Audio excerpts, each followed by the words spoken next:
Hello everybody, and welcome back to Echo.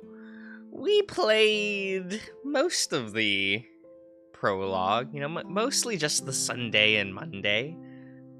Did we finish the Monday? I think so. Or was it Saturday and Sunday? I think today we'll be playing the Monday.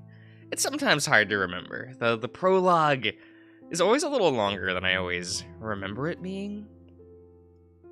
But that's all right. That's all right. We'll hit load, and we'll just click the thing, right? Yeah. So we're here at the lake, or adjacent to the lake. Try to meeting the cast halfway, who are like, I don't want to go to the lake. It's bad memories. So we're here. We're here in a little offshoot. That's fine.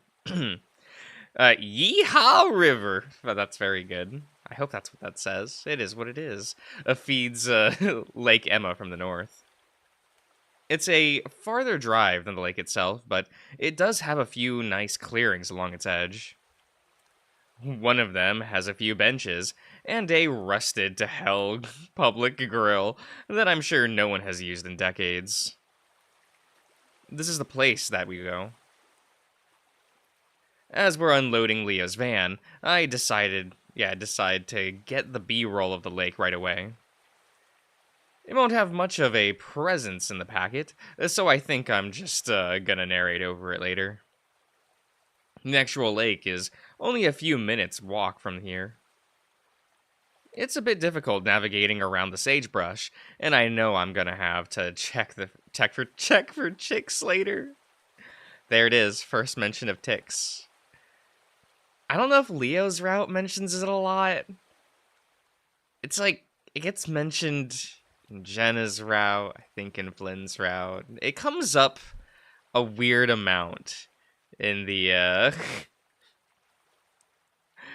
in the thing, It's weird. Oh, hello, Selkie. Hello, Cot. Juntover is almost over. A little bit. It's fine. Oh, is the chat box not working? Give me a moment.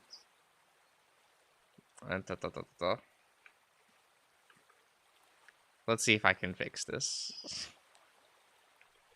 Let's see if any of these will work.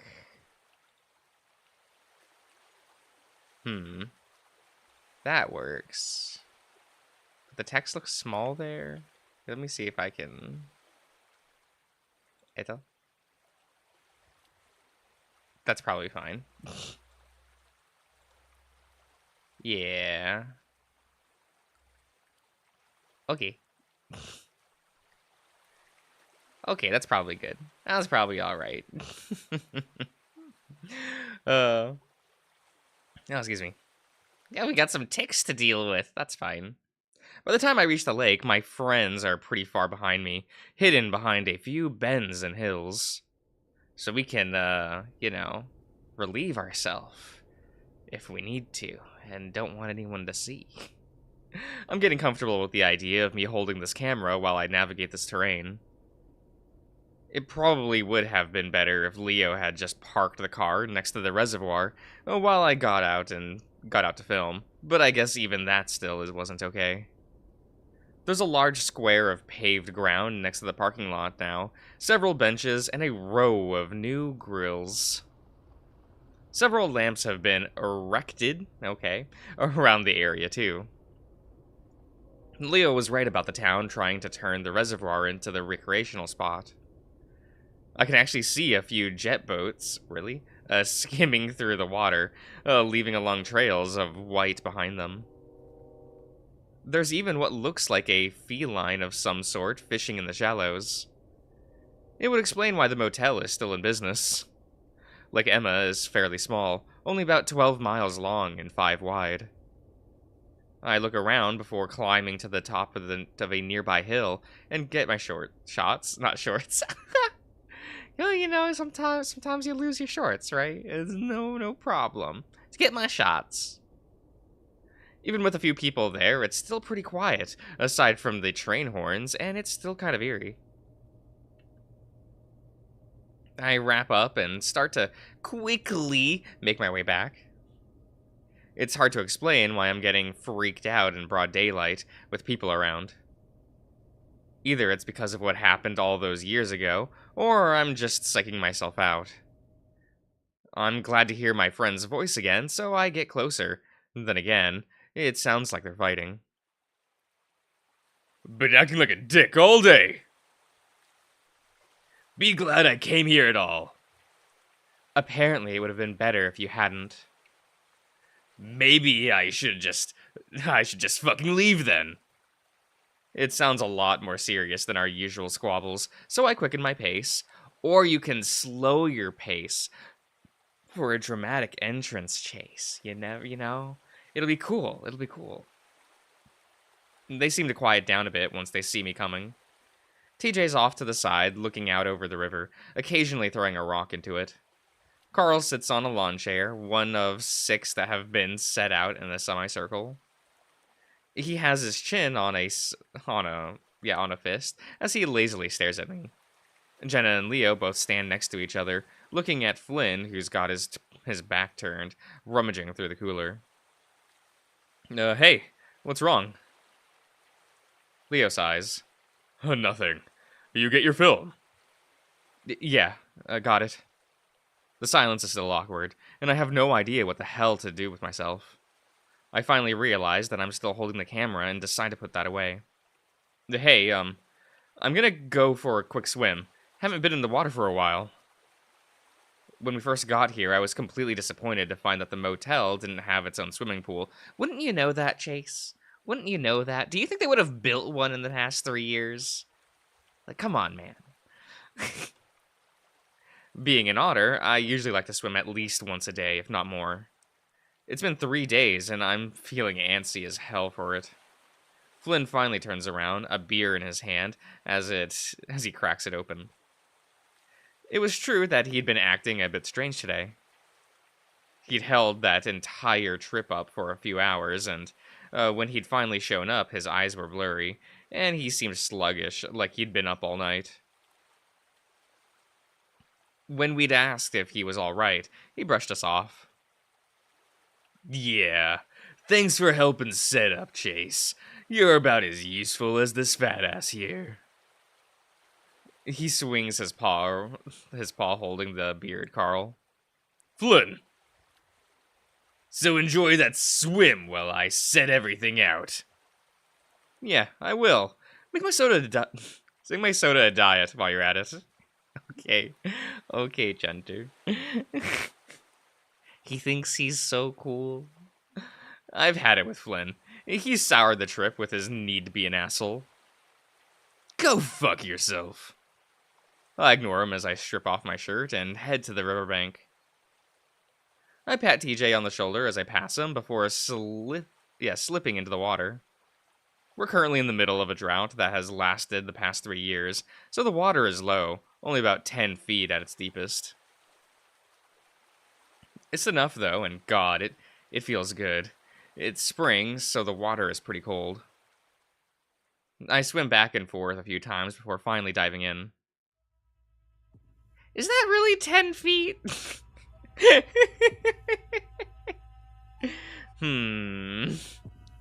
That's fine. There's just some way. That's a great way to respond to someone bitching like that. I don't know if I'd order a diet, though. Like, if I'm gonna have a soda, I'm gonna have a soda. Like, sure, it's worse for me, but I'm choosing a soda, right? I feel the gentle current run over my body. It's nice to be away from all of that tension above me. I feel isolated, alone, and for now, that feels good. Only I could really come down, come down this deep. The others not being able to hold their breath as long, or being too little. I remember when we were younger, I would give the others rides around the lake. I'll be able to swim from nearly half a mile and back. Even Flynn the asshole had done it a few times. It was one skill I had that I was proud of, even if it was inherent to my species. It still made me somewhat useful, or at least different from everyone else, in a good way. I had always felt like the odd one out in our group, as strange as it sounds. Where everyone else had a strong, distinct personality, I was just average. Sometimes I wonder if they were just friends with me because we had all we all had to be when we were younger. This whole trip had kind of forced me to think back on all of our memories I have of this place and my friends. They were always doing the cool things, being different, while I just sort of blended into the background. Even then, I wanted to do something, to stand out somehow. That's what I'm trying to do here, I guess.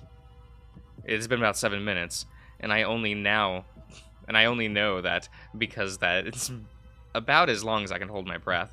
Only 7 minutes? Come on, Chunter, you're an otter. Make it to the double digits. I decide I should go up and help out, so I slowly let myself float back up toward the surface, trying to stay in the same spot. When I surface, it's pretty quiet. For a second, I wonder if everyone is just gone. Ah, they left without you. They just packed up and left. Of course, that's ridiculous, and as I come over the embankment, everyone's there. Predictably, Flynn didn't get my food out, so I go to the cooler to grab a sandwich and soda before sitting on an empty chair next to Leo. Of course we choose the chair next to Leo. You know. Apparently, it was a good idea to bring lawn chairs, considering the table looked like they were covered in a year's worth of bird shit. How was the swim? His tone is bitter and salty. It's, he's not in his usual grumpy but good-natured mood. He's genuinely unhappy. What the hell was his deal? Amazing. I'm gonna have to come back here again sometime during the week. And we never will.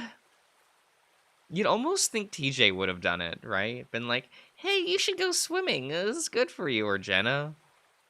You know? I'm not surprised that Leo was just like, just stay in my place. And Flynn not caring. But like Jenna and TJ, not even a suggestion. They're just like, oh, let's go swimming. You need that. You lizard people don't understand. You hardly ever need water.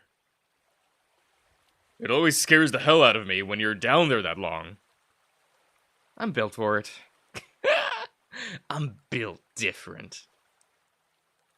Remember when you'd give us rides? That was fun. Remember when you'd always scream like a girl when Chase would go out too far? Oh, wow. I remember that now. How come Carl doesn't have a pool? He's rich enough. Maybe the family just doesn't care about it. Like, just because they can have a pool doesn't mean they will, right? Hey, I've never really liked water. Anyway, Chase would do it on purpose. He knew I didn't like it out to a certain point. Carl looks at me. You know what was really cool was when you'd take us down for a dive. Oh yeah, Chase was like our own little submarine. I'm starting to get that otters are swimming clowns vibe again. Still, I kind of enjoy the attention. Oh, we'd get you to take us to the bottom, so we could look for treasure. Leo makes air quotes around the last word. And you know, we probably would have found way more stuff if you guys hadn't been dragging me down. I remember when... Are we really fucking talking about this? Everyone turns to look at Flynn. His voice is low and dangerous. There's a chill in the air, because we all know what he means. I was actually feeling pretty good about it at this point. Like we crossed a bridge, being able to talk about it for once. Apparently we hadn't. Flynn. No, I'm serious. Do you think it's okay to be fucking talking about this when the lake is just a quarter-mile that way? You know what, Flynn? I think we should. Isn't that part of the reason we're here? No. If that were the case, we'd be over there. But we're here. And why is that? Everyone's quiet for a moment. I see TJ shrink into his chair, staring hard at his lap. Flynn, we came here because Chase needed footage. Change? A change comes over Flynn. Look, words are hard, guys. Oh, here, let me have to turn that down. That looks a little bit loud. Just a little bit. Okay. A change comes over Flynn. His face darkens, and everyone senses it. Flynn turns to me, and takes it. It takes some effort not to flinch back. Yeah, and why's that, Chase? You gonna put that in your fucking documentary? Packet? They've called it so many different things. The documentary, project, news report, news packet. Come on. No, Lake Emma is an important part of Echo's history. Just what? Flynn raises his brow ridge at me, and finally I just lower my eyes. This was a fucking stupid idea.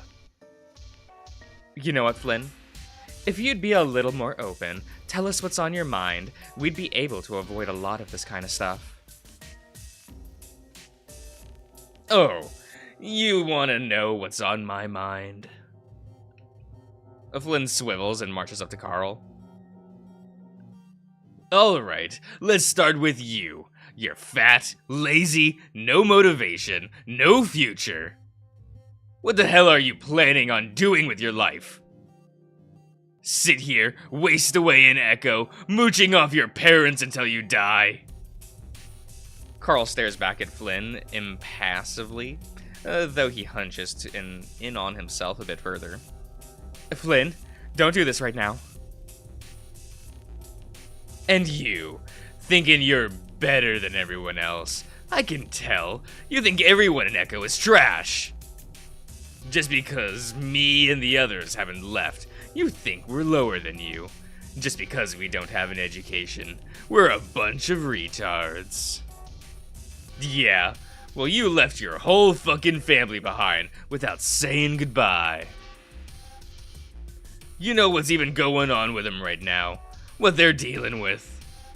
Yeah, real fucking hero you are. You think Stop it, Flynn. Ah, our unquestionable leader. We wouldn't have been friends without you, would we?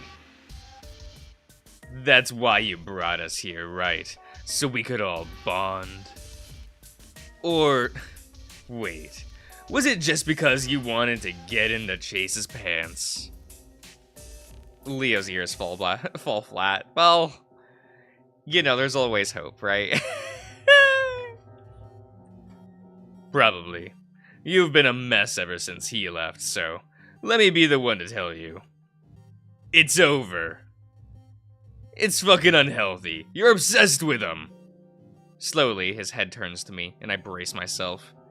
And I can't imagine why. You, Chase, have the personality of a fucking rock. I wish you could see yourself.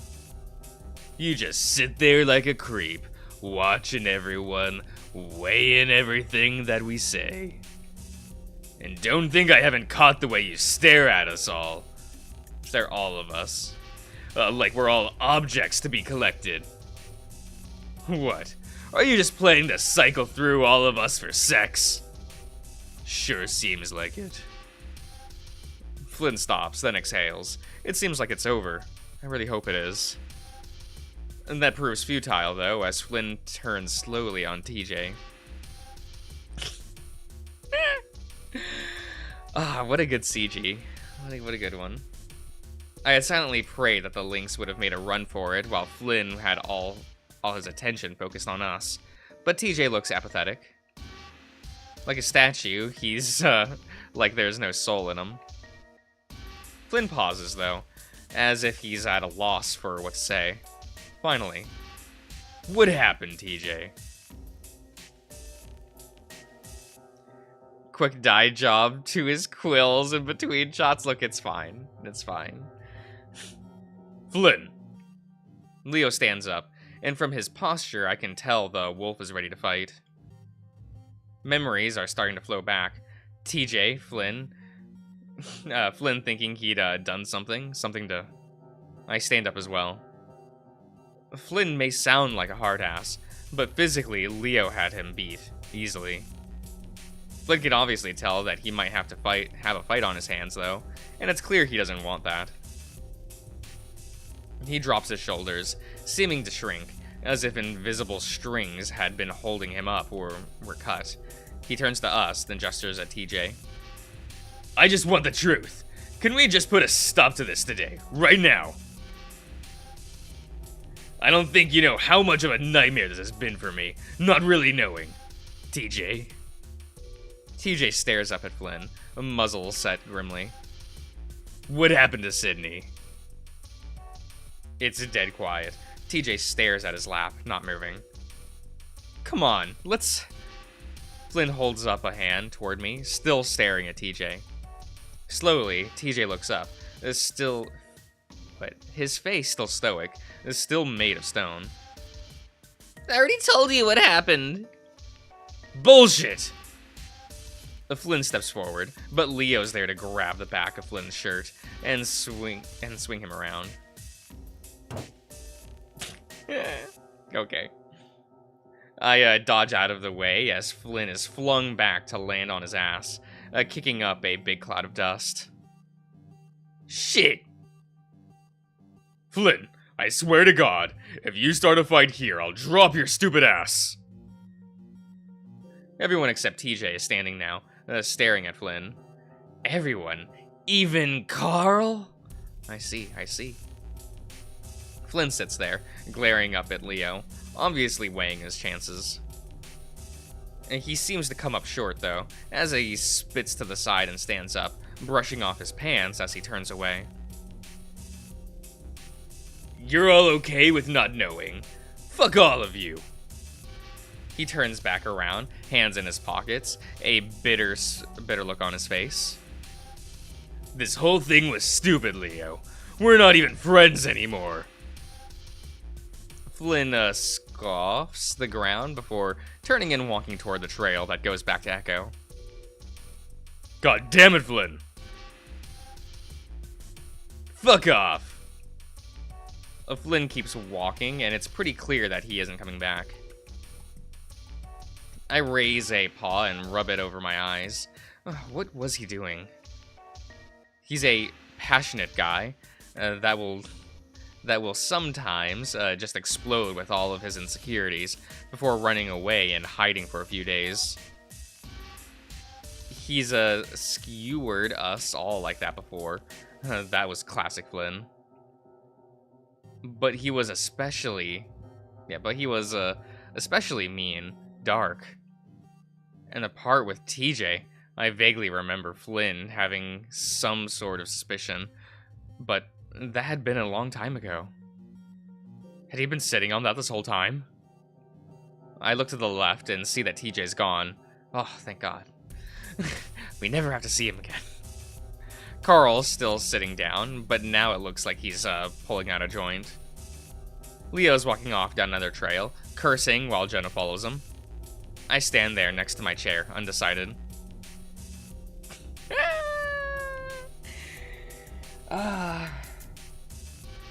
Here, let me take a drink real quick.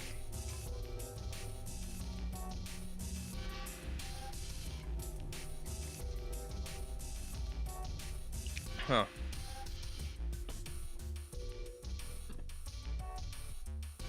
How I got ice in my drink. Okay. Look, we all know what we're picking. You all know. You all know I'm pathetic. I watched Jenna's tail disappear through the sagebrush, probably full of ticks. They're headed down the same trail that I used to get to Lake Emma. TJ! TJ did seem to be headed off in that direction while we were fighting, though I can't imagine he'd go to the lake. I should go with them to help find the links. I'm also a little worried about Leo. It's been a long time since I've seen him that pissed. When I get there, I find Leo leaning back with his rear up against a big boulder on the shore. Bittersweet memories flood in. That rock is almost as much of a staple of my childhood as the lake itself. It's weird like that. Every memory I have of this place is dreamy, and gold-tinged, but always has a hint of sadness about it, no matter what the situation was. Jen is standing in front of Leo, her arms folded as she talks to him. I can't see his face, but his posture is sagging, and his ears are down, looking way older than he actually is. I stand back for a while, feeling awkward about intervening at this point. Leo occasionally shakes his head, and then takes out his phone to look at it. I can see Jenna getting annoyed, but then she says something, and Leo turns his head to look back at me. I seize up for a second, but Jenna is beckoning me with her paw while Leo isn't looking. I start stumbling over the rock toward them as Leo looks back down at his phone, and Jenna starts walking towards me. Just talk to him. He'll listen to you. Well, we were never going with the woman. Go to Leo! As she passes by me, going back towards the trail. Sure, he'll probably listen to me, but I have no idea what I should say. The rocks are actually hard to navigate, especially when you don't have any protection for your feet. I love how angry you said that. Oh my god. What do you mean? Do you think there's any malice there? Nah, never.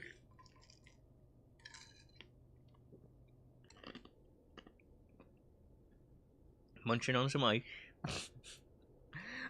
I'm almost to the boulder when my feet catch on an edge of a rock and I yelp and fall forward, and knees first into sharp rocks. You listen to you. Well, you know. I assume at least half of Jenna's dialogue is spoken with venom, right? Oh dear. We do beach hunter. A pain shoots up my leg and my eyes clench shut as I cringe silently. Shit, you alright? I look up and see Leo looking down at me, his ears up now, and at the sound of my fall. Yeah, I'm fine. Leo frowns and reaches over with a paw, which I grab onto and pull myself up with. I make my way over, being a little more careful about where I put my feet as I position myself next to him against the boulder. I put both my paws behind myself and heave myself up onto atop of the boulder, letting my legs dangle over the side. I'm so damn clumsy. You're an otter. Okay. Wow, asshole. I say it jokingly, but Leo's not really smiling. Instead, he sticks a paw back into his pocket and pulls out a slightly flattened-looking cigarette. I give a start and stare. I shouldn't be surprised. I could smell it on him when I first got here. It's just that I'm not used to seeing him do it. He started right after I left. Look what you did, Chunter. You drove him to smoke. He pulls out a lighter, lights it, takes a drag, then blows the smoke out the side of his muzzle away from me. You're meant to swim, not walk on rocks. I mean, technically Carl is built for that, but... and he's still falling down all the time. I think that's because Flynn's always tripping him with his tail. Speaking of Carl... Grunting, I lean over sideways and look over at the side of the boulder. I find what I'm looking for instantly. A series of chips and scratches outlining the rough figure of a canine with a long cape and an S on his chest. Huh, it's still there. Carl's drawing? Shit, I forgot about that. Never finished it, did he?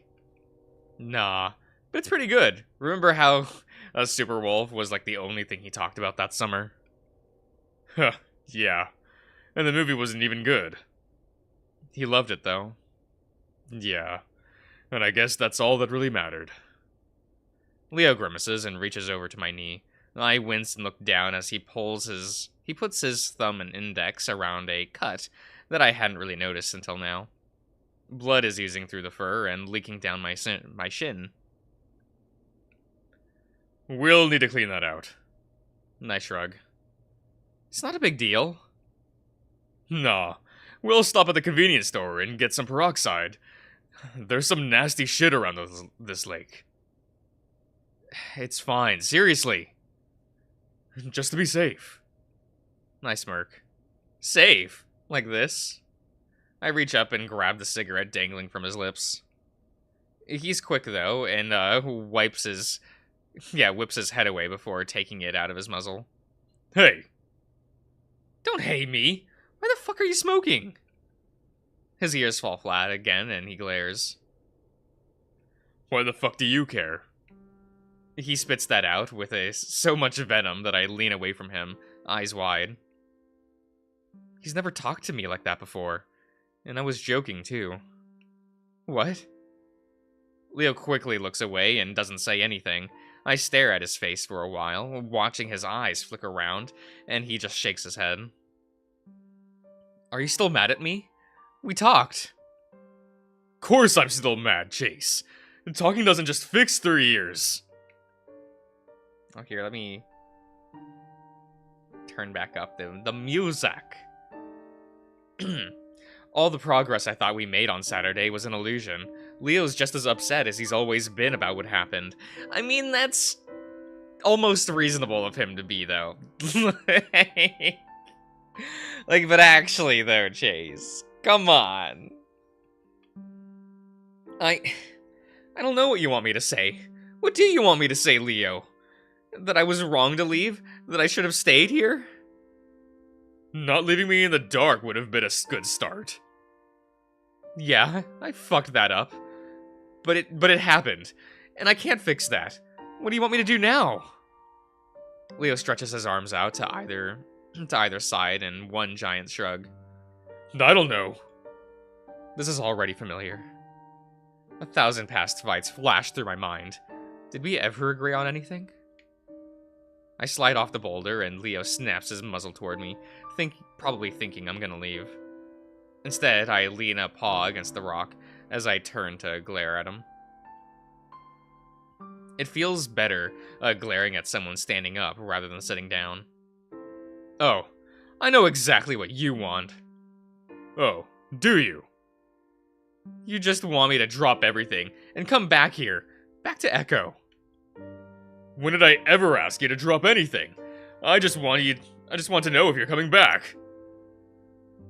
How am I supposed to know that? Why can't you plan ahead further the next week? I swear it's always like this with you.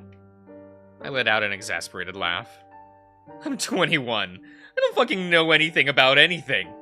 How should I know what I want? Well, I'm here.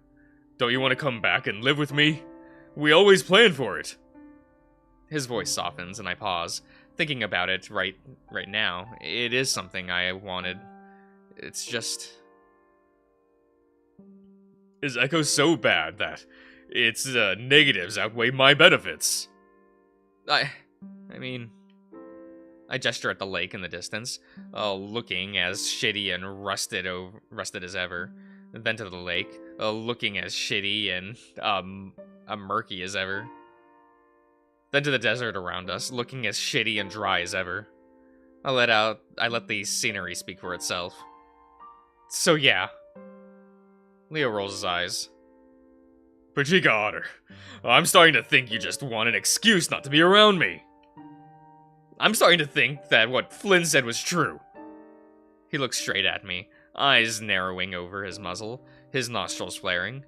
What? I'm not obsessed with you, I miss everyone, that's all.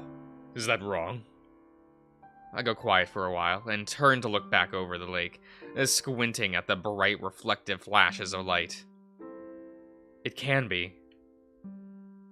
But then, I don't even know if he's telling the truth. He'd never say whether or not this whole thing he'd planned was just for me. He doesn't say anything, and we just sit there for a while. Even for a wolf, his whole sticking together thing is a little intense. He brought us together at the very beginning, sure. But after Sydney, it was a whole different level. He'd barely ever let us out of his sight. That's when I noticed a dark figure across the lake, walking on the side of the road. It's Flynn, and he's heading back to Echo. Excuse me. He's probably heading to the diner to get a tuna sandwich, right?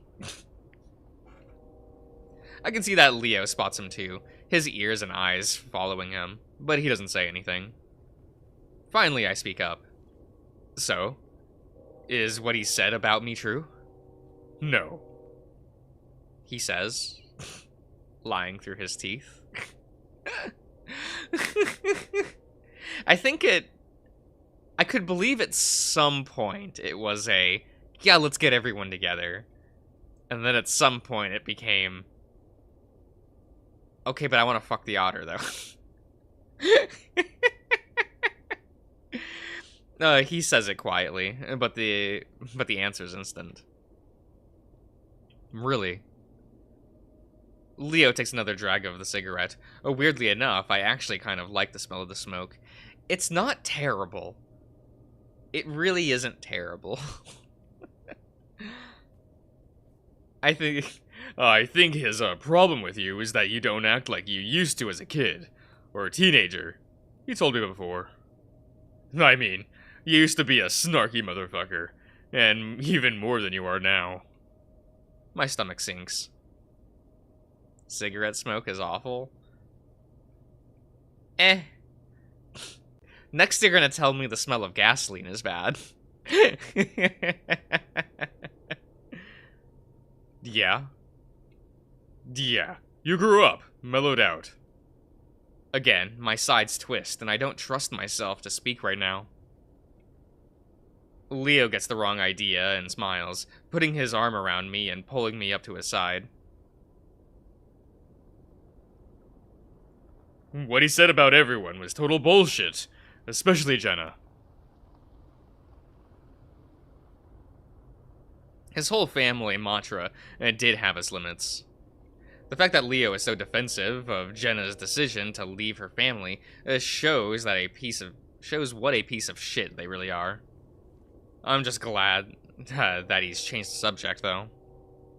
Leaning my head on his shoulder, I let his hold comfort me. He's still watching Flynn. Pachika, I can't fucking believe he did this now. Idiot. Idiot! Leo shouts it loud across the lake, and if I could, I'd lower my ear like a canine. Oh, do otters not have dexterity in their ears? I see the small figure that is Flynn turn around and look back at us. He stays like that for a while. It looks like he's examining us. Finally, he turns around and keeps going towards Echo. Fucking idiot. How the hell am I gonna go ahead with what I planned this week? In the past, Flynn would have his blow-ups, then get over it, and so would we. But this time I really did feel different. It was like he'd been chipping away at our group for years, and finally this is what broke it into pieces. Now there's no putting things back together. Maybe it would have been better if we didn't come here. It's sort of my fault. Nope. It's Flynn's fault. Stupid to blame yourself. I don't know. We always had problems. Probably would have been better to just leave things as they were. No, Jesus! Why does everyone act like this whole thing, Echo, our friendship, is some sort of horrible tragedy? It hasn't exactly been a walk in the park. Life isn't a walk in the park. This is where we came from. Find some good in it instead of bitching about everything. It could be so much worse. My parents told me stories about their hometown. And compared to where I was born, this isn't shit. He huffs out smoke through his nose, not bothering to blow it away from me this time, and I'm engulfed in the smell of tobacco.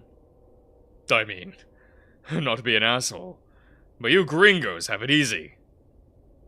My mom got a phone call almost every month, telling her they'd kill my dad just because they'd had money. Leo's always been good at making me feel like a spoiled brat. I'm sorry. Sorry for what? His arm tightens around me, and I turn my head to rub my nose into his chest. Oh. Okay. I can smell his musk under the heavy deodorant. It's a familiar smell I like. Don't be. I mean, we all play our cards, right? But try to have a little more perspective. Oh, hello, Wildfire. He leans his chin on the top of my head. I feel like we should have some boundaries since we're not exactly a couple anymore, but this feels right. I love this town, and I love you guys. I just want things to work out, not to lose touch. We had something really special. Gotta get that musk kink in there somewhere. Yeah. Look, all these games do it.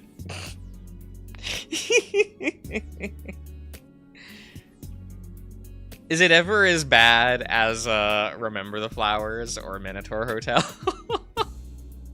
I feel like those games I've read, those two are the worst about it. Where it just keeps coming up. It's not even a casual thing that gets mentioned every once in a while. You know, it's just like constant. You're such a wolf. Huh. Thanks. I lay a paw on his thigh and rub it slowly, thinking. Alright, No Way Home is pretty bad about it as well. It's like a whole core of the lore on top of that, so it can be mentioned very often. It's very funny. I mean, is there really no way you could leave with me? It would make things so much easier. Please don't ask that. I can't leave them. I could never do that. You know this. Of course I did. We'd argued over it 100 times already. Squeeze his thigh. So, are you still mad at me?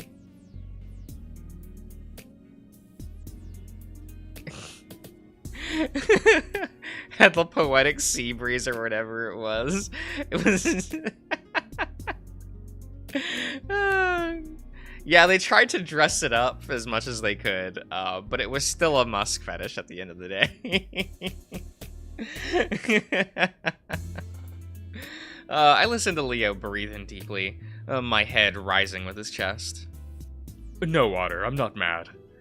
We just have a lot of things to figure out, but we will. I guess that's a good place as any to leave off, so I moved to another subject. So now that Flynn's fucked up the trip, what do we do next? He hasn't. We'll fix this. Just gotta get that dumbass to apologize. But once I do, we have a birthday to plan. I think Extracurricular had a route all about it, did they? I only ever played one route of extracurricular activities, because that game is long. So I just played one route. Left it at that. I raised my brow in surprise. It wasn't anyone's birthday anytime soon. Huh. Whose birthday? Carl's. Actually, speaking of extracurricular activities, it was kind of funny. The, for about a year, that was the most watched playlist on my, VN reading channel. And I always thought that was just kind of funny. Because it's just like anytime I looked at the analytics for the playlist, it'd always be like extracurriculars #1. And I'm like, huh, really? That's a little bit weird. And then, some things happened a month or two ago in the furry community, right? And suddenly Smoke Room is the #1 viewed playlist on my channel, so... Good for my analytics, I do like that. It do be this way. Maybe drama should come up more often. It boosts my analytics. I hope not, though. It always sucks when that stuff happens, but my YouTube channel benefits. Josh, start drama for the views. No.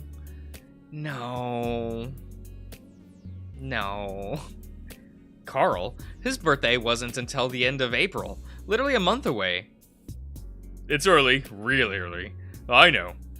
But I'm kind of limited here on ideas of what we can do. I guess that makes sense. So, when's that gonna be? Wednesday. We just need to buy this stuff tomorrow, and I have the day off. Leo looks at his phone again. Speaking of which, I need to drive you guys back so I can get back to work. Well, alright. I'm not doing much else today. Not much else tomorrow. I should be working on the project, but I've got plenty of time. Leo slides off the boulder and heads back with me. I'll ask TJ and Jenna, too. I'll let Flynn cool out for a day. Do you know where TJ went? Yeah, he just texted me that he wanted to be left alone, and I understand. I get off the boulder as well, and Leo reaches a paw out to me. And this time, watch where you're walking. Hold on to me. Oh. That's probably a good idea. Oh, that's cute, though. That's cute, though. You just walk with him, maybe hold his hand. Malls. Lit. Are we gonna get to the point where, like... Do Gen Zers and such... Do they go to malls? And things? It's weird.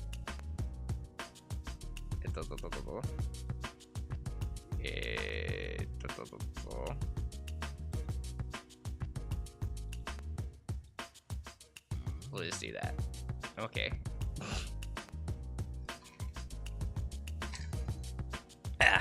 Okay. Like, do Gen Zers know what malls are like anymore? Do people go to malls? It's weird.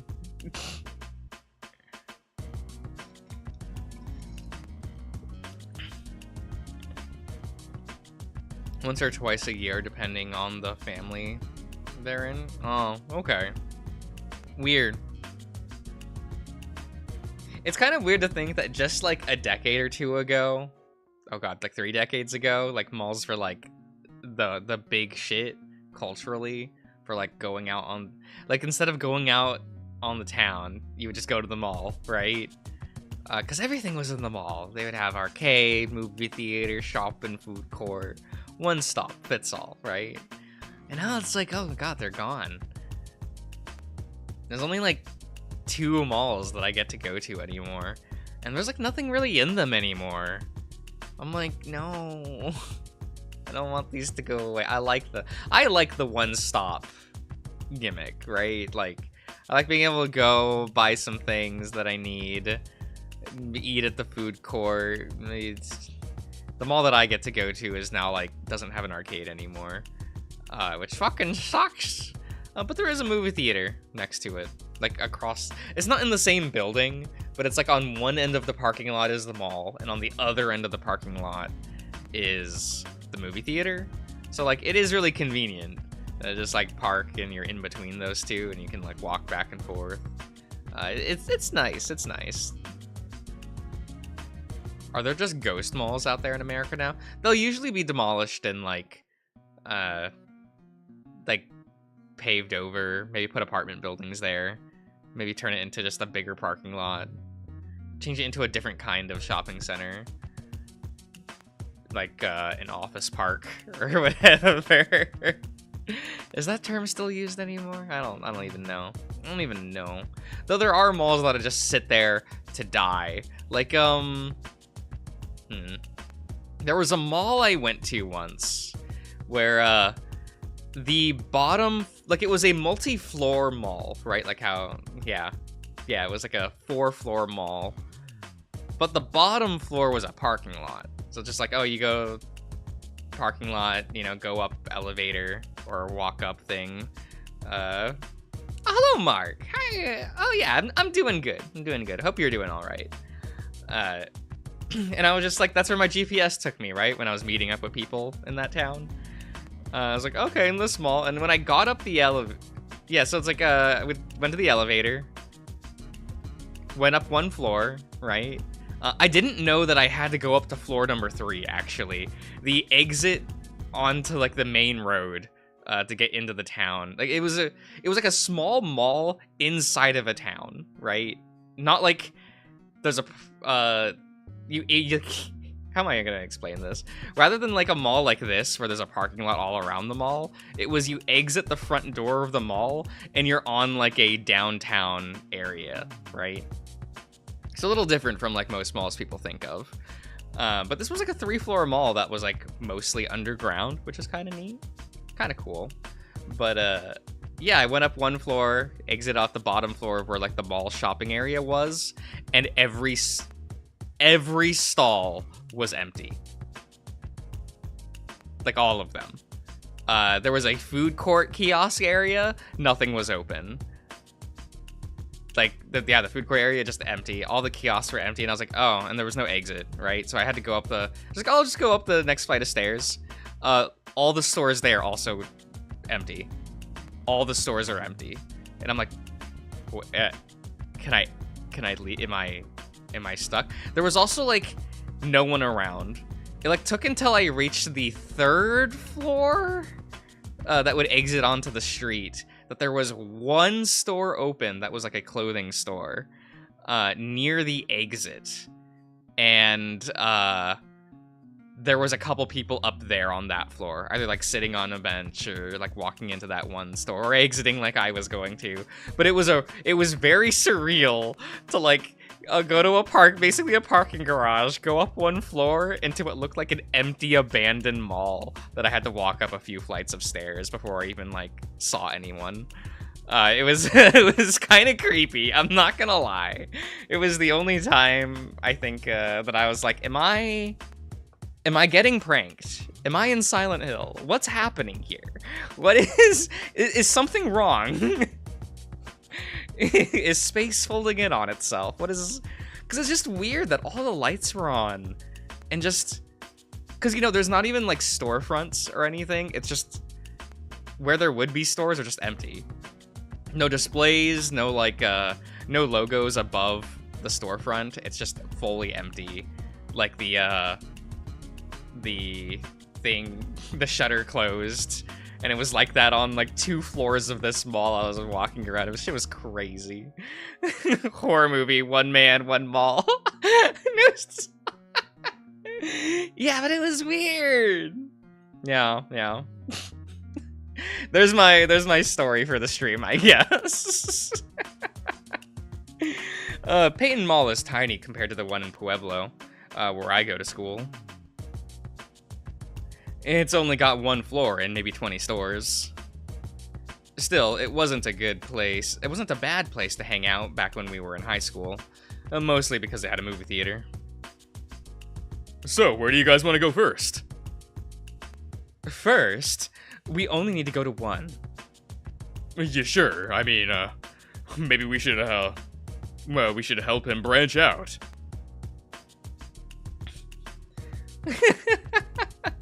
We love the Full Dark No Stars podcast.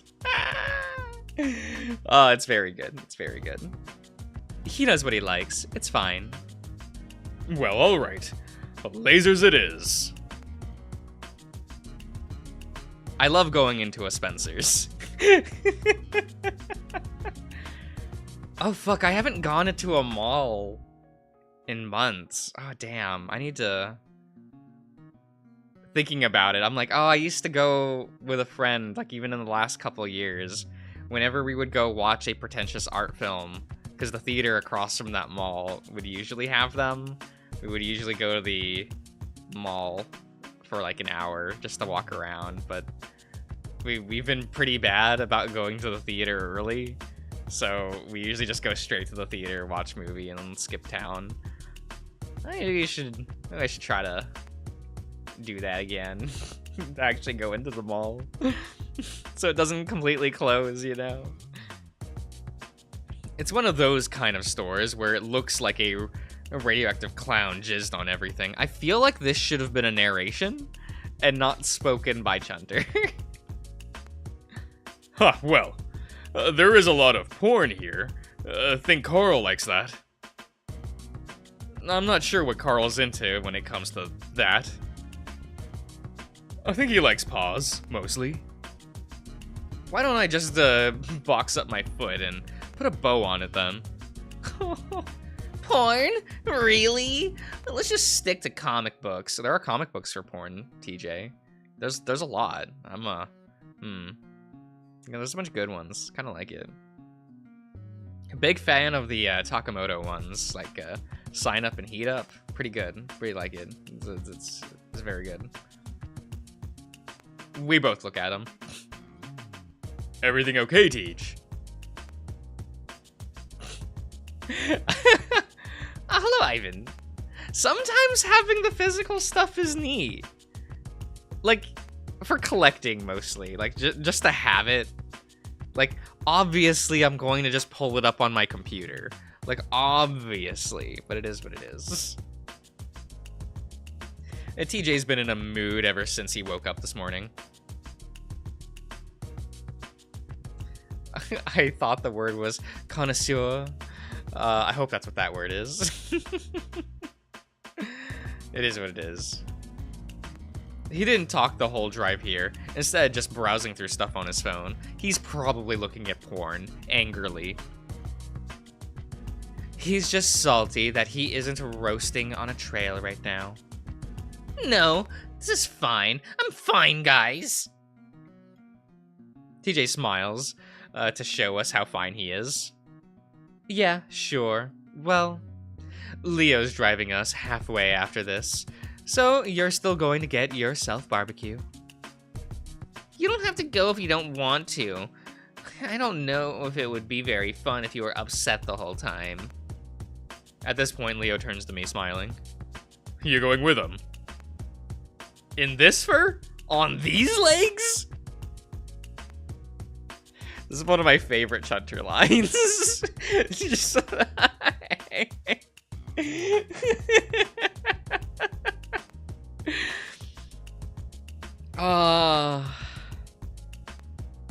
I may or may not have said something similar in my life.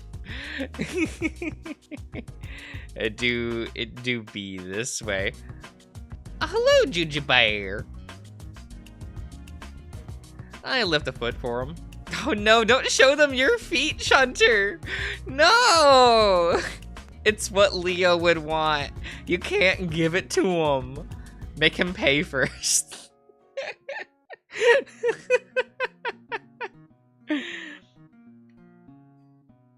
No, it's over 90 degrees today. Yeah, best leave it to the land mammals. So, Leo claps his paws together loudly. Let's split up and pick something out. I think it'll be fine if we keep it under $20. As everyone wanders off, I look around. I'm not sure what I should get him. He doesn't get excited about much unless one of his comic books is getting turned into a movie. Ah.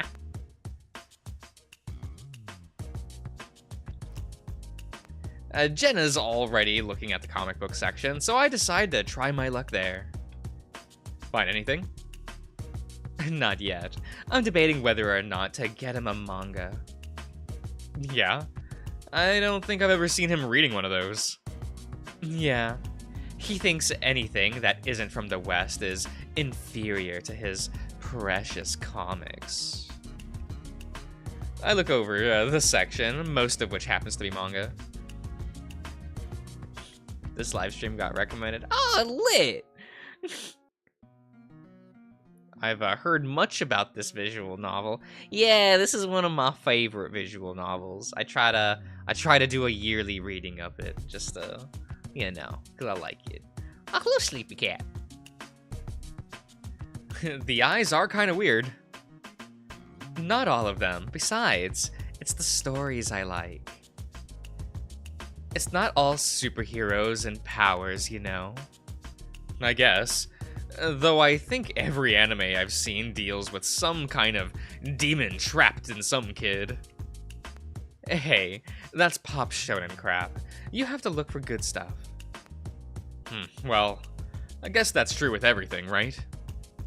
As I'm glancing over the covers, I'm noticing a pattern of teenage girls with big boobs. It is kind of weird that Jenna would be into this stuff. Anyway, I'm sure if you get something good, it could expand his horizons on comics, if you can really call that expanding. I move back over towards the comics and look around, but I can't make out what any of it means. Carl's so damn knowledgeable about comics. I'm sure he's already has everything that he wants. I wander off towards the opposite wall where all of the posters are. Sorry for not joining the streams as much. Welding class can be tiring. No worries, sleep cat. No worries. That's why the VODs exist, if you ever want to just, like, watch these streams afterwards. Like, I know that people like joining in, like, live, to interact with me and things. And, like, of course I enjoy that a lot, but, you know, I know that not everyone can show up, so I always tell people, like, oh, you know, the VODs exist for a reason, right? Leo's standing there, looking over the display board. I stand next to him. You know, I think every inch of the wall is covered. I don't know if there's any more room. Has he put anything on the ceiling?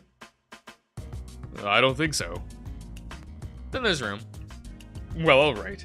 I guess I'll get him a lucha. I don't think he's got this one. I look over at the masked wolf, his arms crossed, bare chest and abs stuck out on full display. I waggle my eyebrows. Sure, that's why you want him. Leo grins down at me. Oh yeah, sorry, but he's not my type. My type. I like my guys a bit more, supple. His tail slaps my ass. Well, I like him. I love muscles.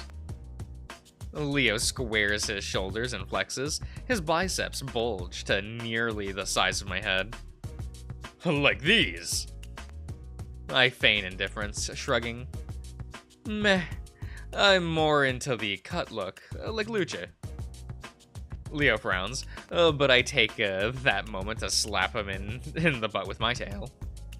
Because it's not as flexible as his, I have to turn my body into it, and it practically thuds into his ass. Leo yelps and stumbles forward into the posters with a loud clatter. Wow, calm down, boys. Jenna walks up behind us and stands next to me, her arms folded over a manga with a doe in a school girl uniform on the front. That looks sexy, Jenna. Good pick. Jenna rolls her eyes as Leo reaches into the poster bin with Lucha in it. So I'm pretty sure he doesn't have this one. And TJ follows up behind Jenna, a small figurine of Trinity Weasel in his paws. I laugh. And of course you'd get that, TJ. Hey, it was a good price, and the... He's kidding, TJ. Anyway, maybe it'll help him take another look at that movie. It really is good. I realize that I'm the only one who hasn't picked out a gift, and I look around anxiously. Right in front of me is a rack of beanie caps. One of them has a bloodied and decayed zombie face on the front, its teeth bared on the brim. I assume it's to make the wearer look like their head is clammed inside. I think Carl likes zombies. I snatch it off the rack and hurry up to the front with the others. This is why I don't do gift giving. Don't look at me like that. Look, I don't want to, like, spend money on something that, like, I don't know if the person will like. If I do get someone a gift, it's more like I'll pay for that for you. Like, when we're... when we're, like, out and about. Like, not for birthday or anything. Just like, I'll help you out. Like, let's just... I'll pay for that. I guess that's my version of gift giving, I guess. But definitely at like a party or something, I'm not giving a gift. Like, whatever, I don't care. You shouldn't care either.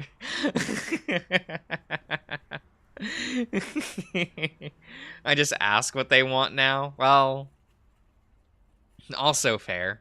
Also fair. But most of the people I know are bottoms that'll be like, oh, anything you get is good enough. Like, I would just... I just like the fact you would even get me something. Like, they're like those people. And I'm like, cool, I guess you're getting fucking nothing. How's it look? I ask TJ as we're walking through the parking lot.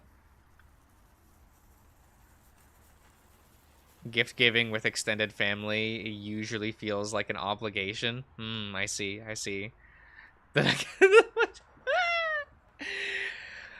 Is that what they would want? It looks good, I guess. What do you mean, I guess? No, I mean, does it look like a zombie badger is eating my head? Oh, yeah, looks great. He gives me a thumbs up. Ah!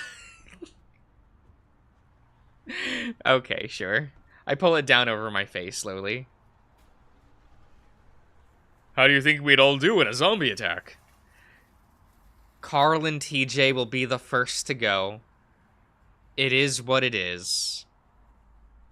Leo and Flynn has the best chance of surviving a zombie apocalypse, right? Like, we all can agree on that, right? Leo would go out pretty fast. Not right away.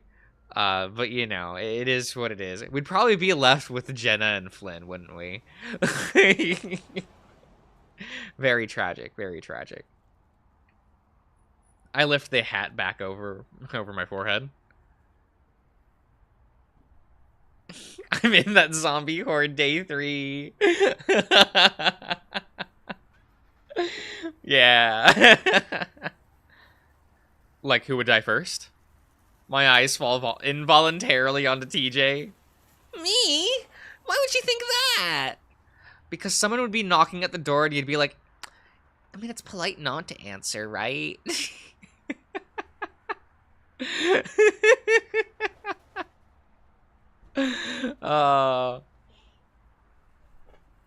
Def Jenna and Flynn will survive, right? Well, maybe not. You are pretty fast. I just kind of imagine you just curling up in a ball. But honestly, I'd be the first to go. I stick out a leg. Look at how stubby these are. I'm the fastest, and I'd carry you. You wouldn't have to worry. Oh, really? I look over at Jenna and see that she's got that gleam in her eyes that always puts me on edge. Pretty sure I'm faster than you, Leo. Leo smirks. Pretty sure my legs are way longer and way faster than yours, Jenna. Jenna sticks out her bag with the manga in it for me. I take it slowly, trying to catch her eyes so I can shake my head frantically at her. Leo wouldn't tell the others he was bitten. Oh my god, he would be that guy. He would be. Oh, Leo sticks his bag out at TJ, almost punching him in the nose. And TJ jumps and gingerly takes it from him, frowning. This is a parking lot, guys. Are you sure it's a good idea? But Jenna and Leo have already taken up their positions side by side, leaning forward. All right. To that lamppost. Huh, you're on.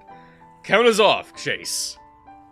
How is this proving anything? You don't need to be carrying. Don't you need to be carrying Chase?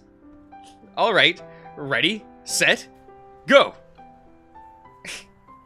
Leo actually gets a bit of a head start since he anticipated the go, but Jenna catches up right away. In fact, she's 10 feet ahead of him, just 5 seconds into the race. I can hear her laughing as she gracefully speeds ahead, her tail whipping around like a flag as she zips off toward the horizon.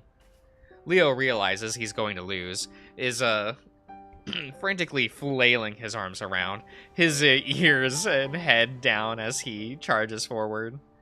I'm actually surprised by how bad he's losing. I mean, he used to play football back in high school, so he'd had some training. With his head down, I guess he didn't see the curb right in front of him, and he, and his foot clips it as he passes. I hear the yelp, then he see him careen off to the side, the roll of the asphalt before... Yeah, then roll on the asphalt before slamming up against the tire of a parked car. TJ gasps and covers his eyes. Oh my gosh! I'm already running up to where Leo's fallen. He's sitting up against the tire, one paw in his, to his head as he grits his teeth in pain. Are you alright? Jesus, you hit that hard. I kneel down next to him, and the second he sees me, he grins, quickly scrambling up, brushing his paws. I'm fine. It just tripped a bit. I can see spots on his paws that are skinned and bleeding, and I wince. Jesus Christ, Leo! That wasn't a bit. And Jenna, having noticed that her competition had eaten shit, jogs back to us. Okay. Her paws on her hips as she breathes heavily. Wow. You okay, Leo? I'm fine. Want to try that again? The stupid curb got in the way. And nope. You're banged up enough as it is. You're fucking bleeding everywhere. I should probably drive. I'm fine, Chase. Leo rolls his eyes to show me how fine how much he doesn't care, but can see that the insides of his ears are bright red. There is a bit of an awkward silence, only punctuated by Leo and Jenna's breathing.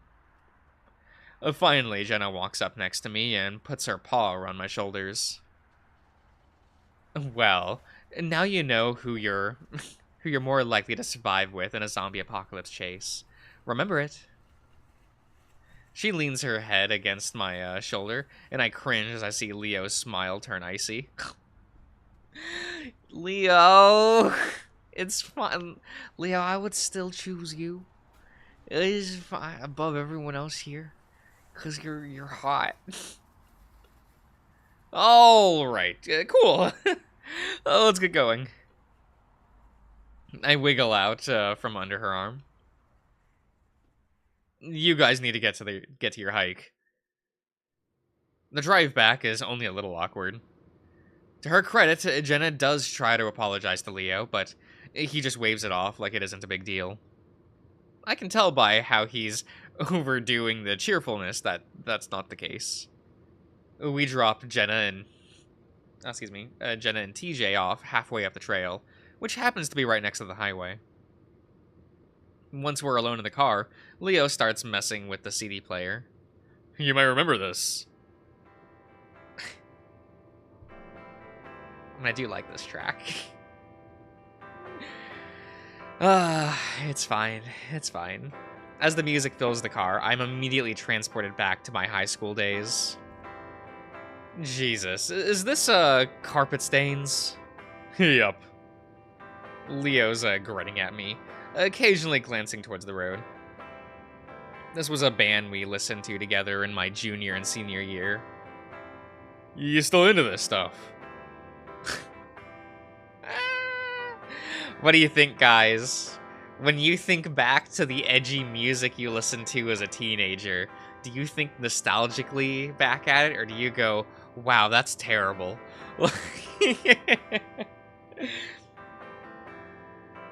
I really wasn't I was a weirdo, right? So even back as a teenager, I listened to, like, orchestral, like, composed music and stuff, that Yoko Kanno, that Yuki Kajiura, that was my shit.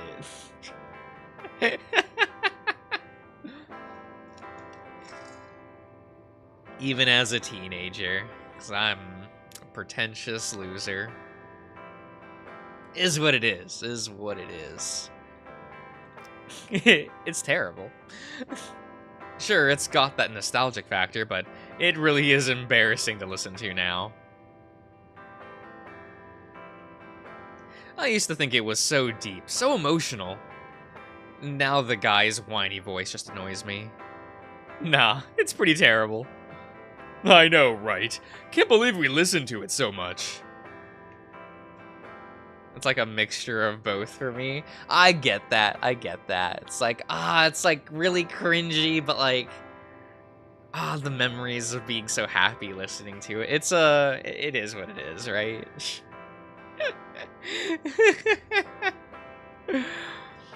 It is what it is. I kind of think about that with, because I wasn't really a music person, right? So, usually when I think back on, like, cringy things I liked, it's usually, like, television or comics or video games. Like, I think back to the Xenosaga trilogy of games, because I played those, like, around the time they released. Like, around that time. Like, I played them during, like, the mid-2000s. And I just thought they were the coolest, most thought-provoking things in the world. And every time I look back on those games, I'm like, wow, these are ass. But also, like, I still care about it a lot. Don't play those games, guys. Don't look it up. Those games are cringe. Still, it takes me back. I listen to the lyrics, mouthing them under my breath. You haunt everything in my life. I see you in the clouds in the sky so blue. I see your outline in my screen door, too. Finally, we pull up to Leo's old ranch-style house. It looks the same as it always has, though the landscaping has definitely taken a turn for the worse. Play it for us, let's cringe together. Like, setting up to be able to stream, like, old PS2 games is actually a hassle. But it is also, like, it would be maybe fun to do. It would be maybe fun. Oh my god. Excuse me. It's more like... I'd have to stream it in a weird way, because I don't want to, like... It's that weird thing where due to weird licensing, those games are never getting ported, and those games are trapped on the PS2, and I don't want to, like, wear out those discs.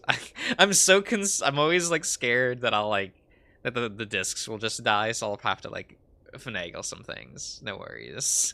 Maybe one day, guys. Remind me next month. There's a couple games I want to finish up this month, okay? Like, maybe next time. We never did finish up Shadow Hearts, did we?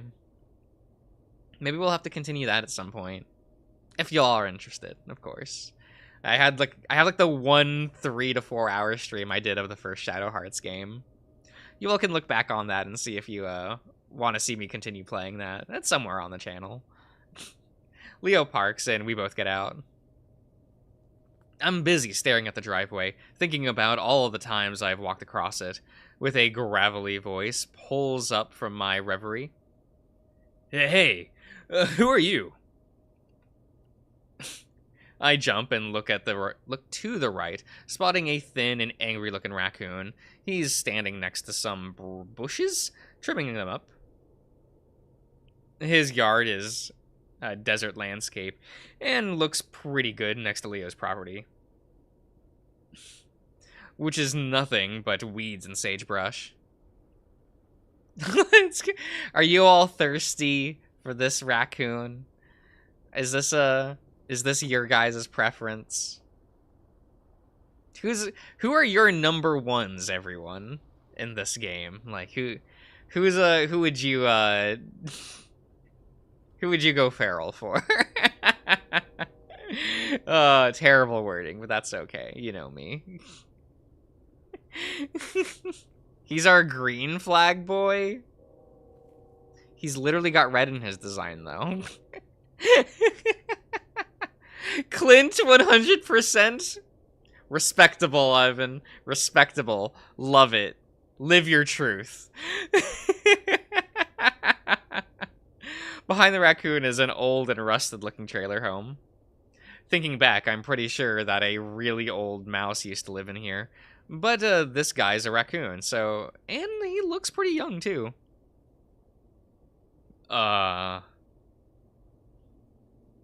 Maybe TJ, because he looks like a sweetheart? I understand. He's way too twinky and too nice core for me, though. He's, like, too nice and apologetic. I'm like, nah. And he's way too twinky for me. It just is what it is. I hear Leo walking quickly around the front of his truck to stand next to me. Hey, Cud. This is Chase. Remember I was telling you about him. Leo puts an arm around me. Cud's demeanor changes immediately when he sees Leo. Oh, hey, Leo. This is him, then? Cud? My voice is just, incredulous enough to be offensive, and the raccoon notices. His already scowling face gets even more scrunched up. I'm not exactly from around here. Oh, really? No. We stand there for a few seconds, then Leo grabs my arm. All right. Glad you two could meet. We're actually in a bit of a hurry. Got a party to plan for. The raccoon watches us all the way to the door, before Leo finally closes it behind him. Really, Chase? What?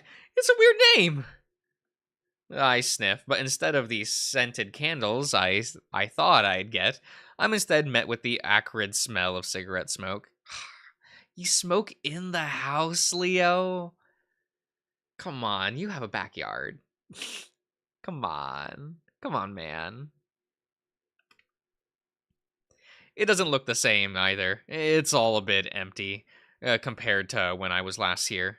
It makes sense, I guess, with Leo's parents and siblings gone.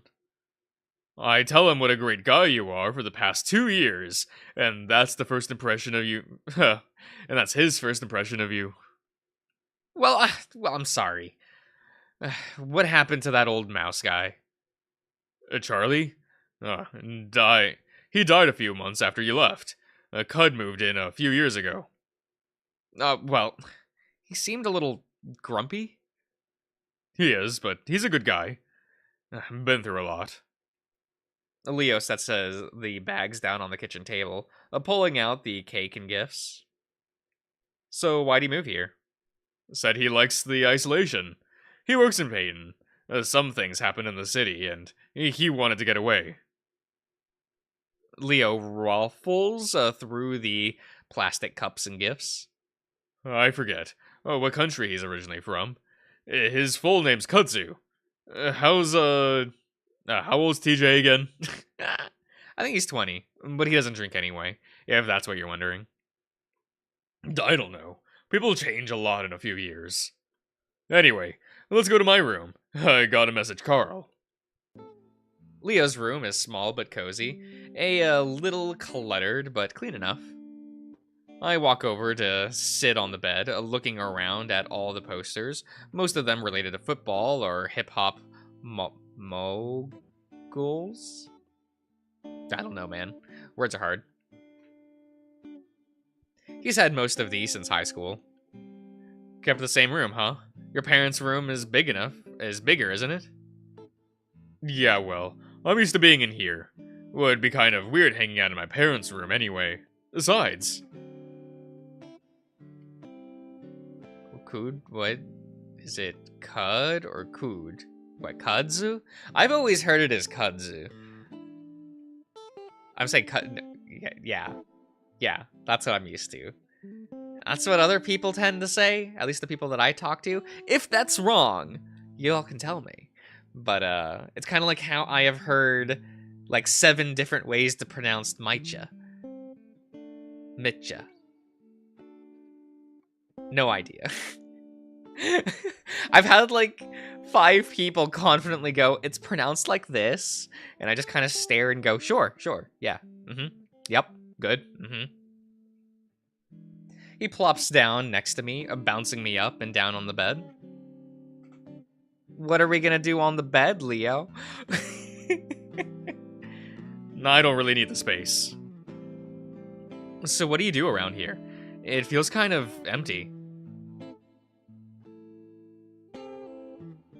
Like Goodzu, apparently.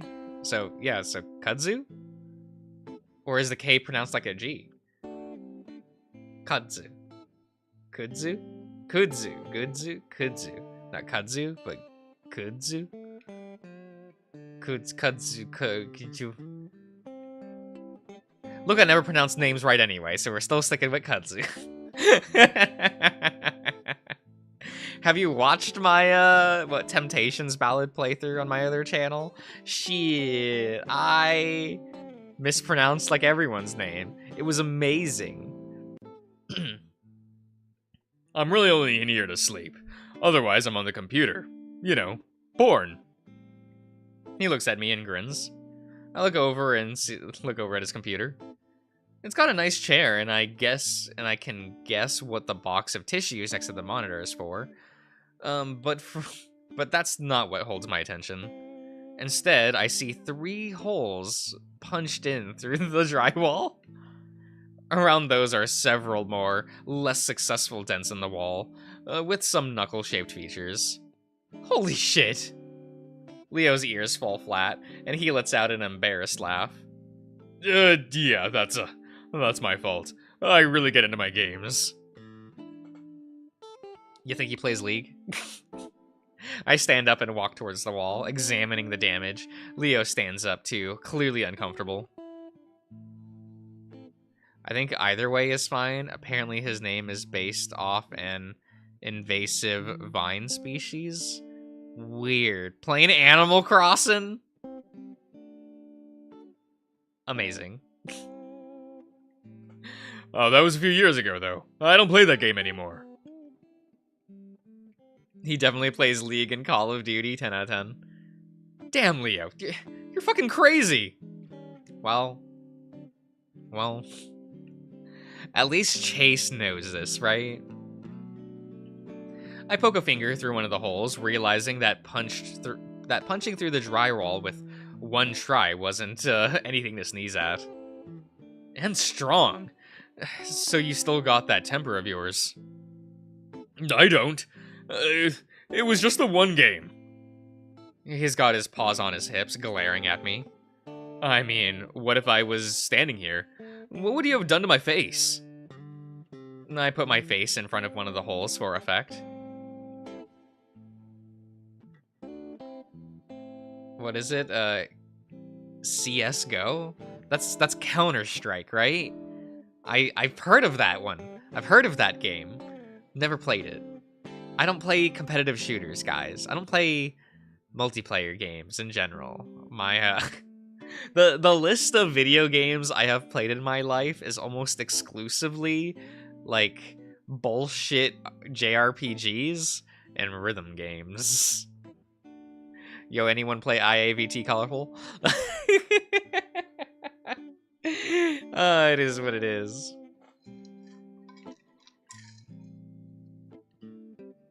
I mean, half the shit that and VNs, well, a lot of the VNs are new. At least for me, right? Like, I didn't really, like, start mass reading visual novels until I made my other YouTube channel, which has all my pre-recorded playthroughs are over there. This channel's for my live streams. So, like, yeah, like both channels are kind of an excuse for me to play more, right? Because I was an art major, so I just didn't play a lot of video games. I was, I was watching films and television to learn art and things, and that was my preferences as a kid as well. So video games, not a lot for me. That's why I tell people, it's like, you want me to play a video game, you gotta tell me in the comments that I should play it, and then maybe when I have the extra funds, I'll play it. Like when I played a bunch of bullshit games. Like most of the shooters I've played on this channel, it's are like the first time I'm playing those games. Like the BioShock games when I played those last year. That was a time. You can tell I don't play shooters by that playthrough. Leo blanches, like I had slapped him. Hey, don't talk like that. I would never. I know. Sorry. It's just funny how angry you get sometimes. I mean, your phone looks pretty new. When's the last time you broke one? 3 years ago? Well, okay. The damn thing wasn't loading right, and, He frowns. Why am I being interrogated right now?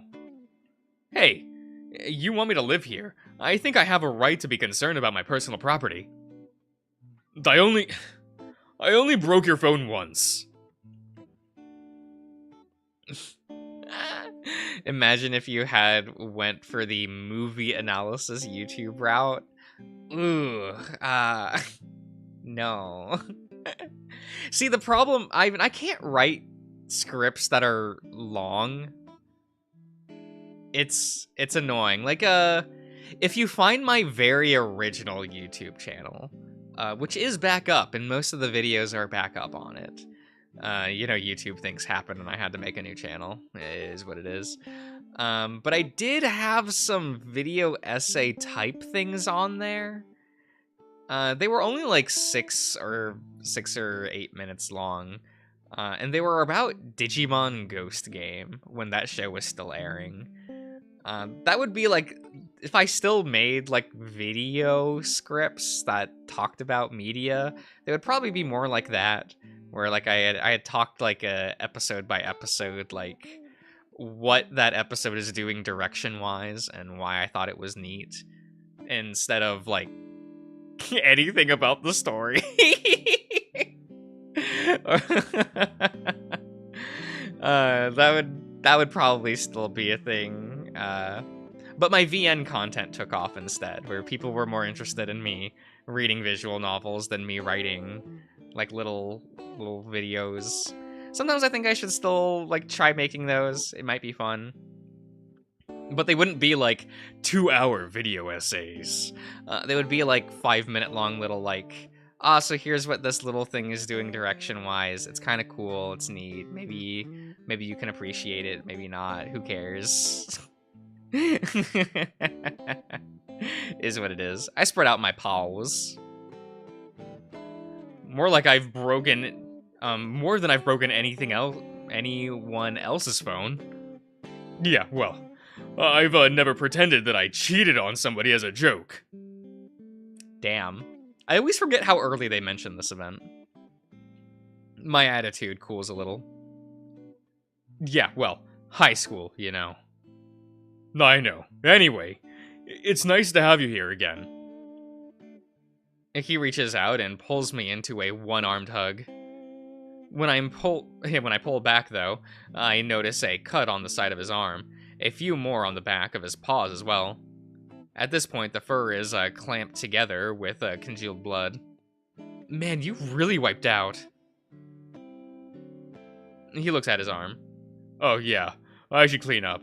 Hey, get on my comp while I'm gone and see if Carl's online. Your comp? Really? That's what you call that? Okay, maybe he's a fan of SMT, everyone. Leo talks to me as he's walking out the door into the hallway. I should be logged on. Ask him what he's doing tomorrow. We need to plan this out right. Okay. I sit down in the chair and wake up the computer. Sure enough, Leo's already logged into his account. Chase going, I'm just a little guy. Yeah, right. Better than Pooter? Pooter? No one calls it a pooter. Please, you all, everyone, please. Chato. Tell me no one calls it a pooter. No one does that, right? Right? Oh god. No. I look at his friends list, seeing that Carl is idle. I sent him the message anyway, then lean back in the chair, almost freaking out as it leans back way farther than I thought it would. Must be all those jerk-off sessions Leo's had. I drum my paws against the desk for a bit, then look back toward the door. A pewter. Pew pew. I do love that. I grin as I first check out his bookmarks. Don't check out his book. Does anyone bookmark things anymore? Social media litters the first few slots. Then there's one called Mech Forums, and another one called Mechanics United. Wow, okay. Then, of course, there are a few sports and football specific sites. Finally, I get to one called Gay Vibes. Viddies. Look, shut up. Reading's hard. And then another called Otter Sluts. Ooh. I snort loudly at that one. I click on the history tab next. Oh, why would you do that? Man, my history tab is really boring, everyone. Like, if you look through my histories, it's a lot of me Googling, like, trading cards. Of like, oh yeah, I need to look up this card, and I probably need this. Yeah, because even though I don't go to tournaments and regionals and stuff anymore, we don't break the habit, right? I scroll through it for a while. The first 50 or so related to some DJ or hip-hop artist. Finally, I see the word cock and know that I'm looking at one of Leo's porn sessions. It's pretty standard stuff. Ass, balls, makeout, blowjobs, but that's when I start seeing a pattern. Gay otters, otter asses male, male otters tail up, gay blowjobs otters. I raise my brow and click on the search bar for the history, typing in otter before hitting enter. The results spill down the window, the scroll bar small enough that I have trouble clicking on it to pull it down. Was Leo only into me because he had an otter fetish? No, he has an otter fetish because of you. That's the way I would think about it. Like, I don't know about you all, but I feel like I would be like, oh man, he loved me so much, he just like that became his kink. That's kind of cute. Like, maybe that's not the way to think about that, but that's where my mind would definitely go. I start to feel a little depressed as I scroll through the results, and that's when I notice another pattern. At least half of the results have wolf in the search phrase. Yeah, in the phrase, and not just that. Wolf otter gay, wolf otter gay blowjob, wolf otter gay couple kiss, otter wolf gay cuddling. Yeah, I was thinking the same. Yeah, see? The nape of my neck prickles as I scroll down the hundreds of results, and that's when I hear the door open in the hallway. I jump, first covering the screen with my paws, like an idiot, then quickly Xing out the tab. Except that doesn't work. The sheer amount of results I get from Leo's shame must have fucked up the CPU. Desperately, I bang the mouse against the desk as I hear Leo's heavy footsteps down the hallway. I swear, there's a cut on my back, but I can't reach it. Fuck. I mutter under my breath, a heart pounding in my chest. It's just like 7 years ago when my mom caught me looking at gay porn. Leo walks in, the computer screen still hopelessly frozen. Can you help get... Leo stops mid-sentence, and I look back at him, the guilt on my face, pretty damn obvious. What did you do? I didn't do anything. You know what?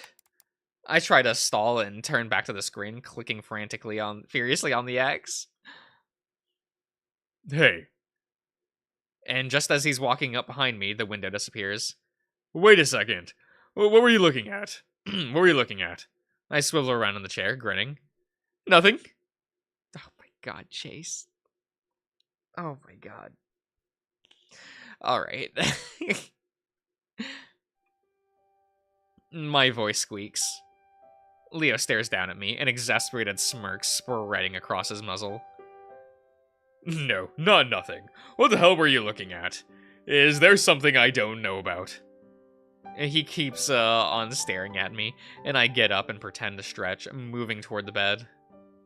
Yeah, well, there's something you don't know about, but now I know about some things. I swish my tail behind me a few times, teasing him, but mostly I'm just relieved I didn't get caught. I hear him move, but before I can react, he's on me. He grabs my arm and shoves me up behind my back.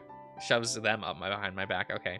Then shoves me forward, falling on top of me on the bed. I grunt loudly as his weight pushes the air out of my lungs. Looks like I'm going to have to get it out of you the old-fashioned way, Otter. I struggle a little, but there's no way in hell I'm getting out from under Leo if he wants to stay there. Hey, get off! He clutches both my wrists in one paw while he digs the other into my side. I gasp and writhe desperately, bouncing up and down on the bed while he pinches at my ribs. No, please! I don't know anything! Sure. Now, what were you looking at? Your bookmarks? I feel like that, right? You could easily just say, like, I looked at your bookmarks. Like, I feel like that's an easy out, right? Because you're not lying. You're not lying. And those aren't really, like, embarrassing. And you can be, like, Mechanics United. Really? Really? Are you kidding me?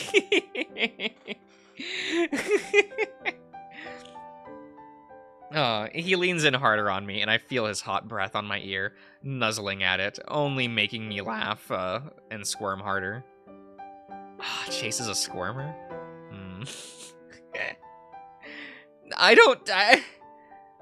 Huh? While I'm sure Leo is curious about what I was doing on his computer, I'm definitely sure there's another reason why he's doing this. I can feel it against my ass as he rolls around on top of me. Before I can really think about it, he lets go of my paws and the tickling stops. I only have a second of reprieve before both his paws dig up into my armpits.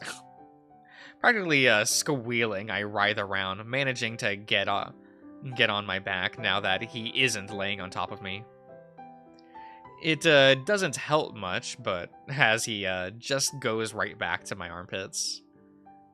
I can't take it anymore. All right, it's...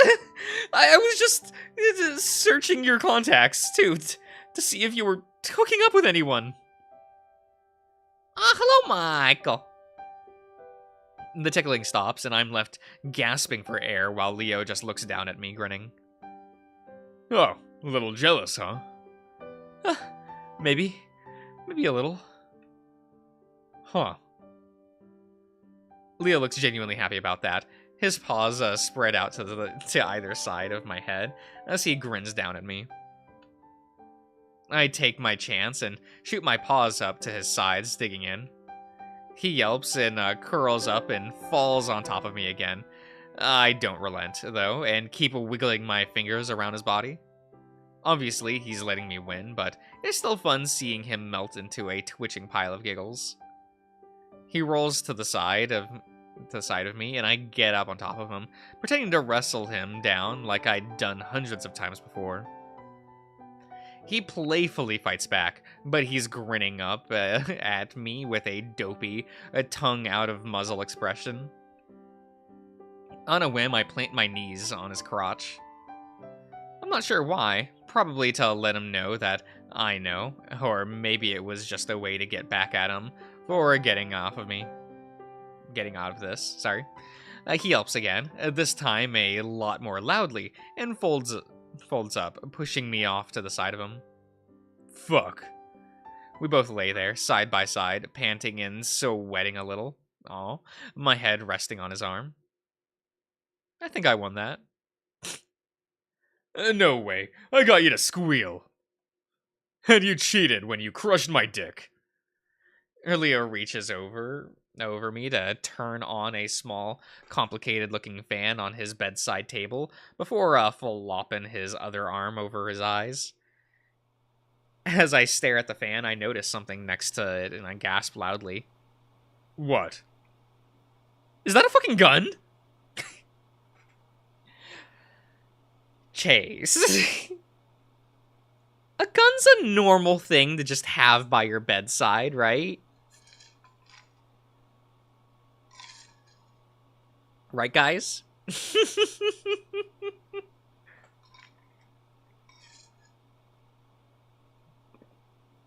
Very normal. A very normal thing to have. It's actually a shooting gun. What?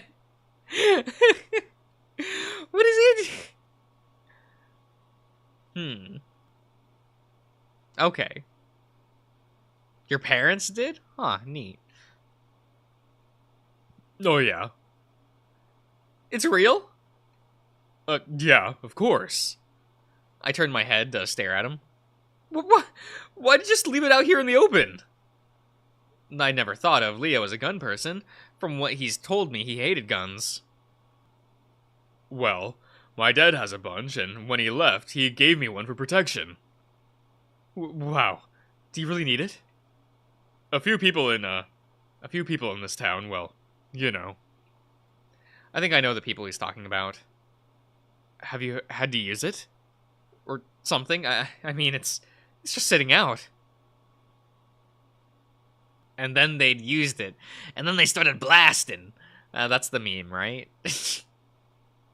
Leo shifts, a bounce in the bed. Let's just say some people need convincing when they're trying to cause trouble.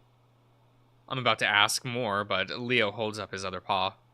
Not now. I'm tired. I'll tell you about it later. I go quiet, but it's hard not to stare at the gun. The concept of owning one is just so foreign to me. So, what's the fan for? I change the subject. Leo looks confused, then over the fan. Oh, it's a humidifier fan combo. I get nosebleeds a lot. Yo, same! Man, I had an incident just a couple days ago where, like, I was taking a shower, right? And then I tilted my head, and then suddenly there was, like, a splat of red on the, like...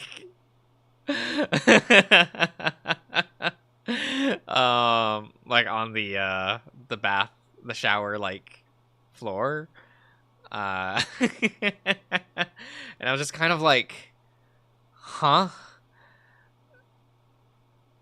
It was a little weird. So I had to, like, I'm like, wait, where am I bleeding from? Like, that was that was my initial thought. I'm like, wait, what? Where did that come from?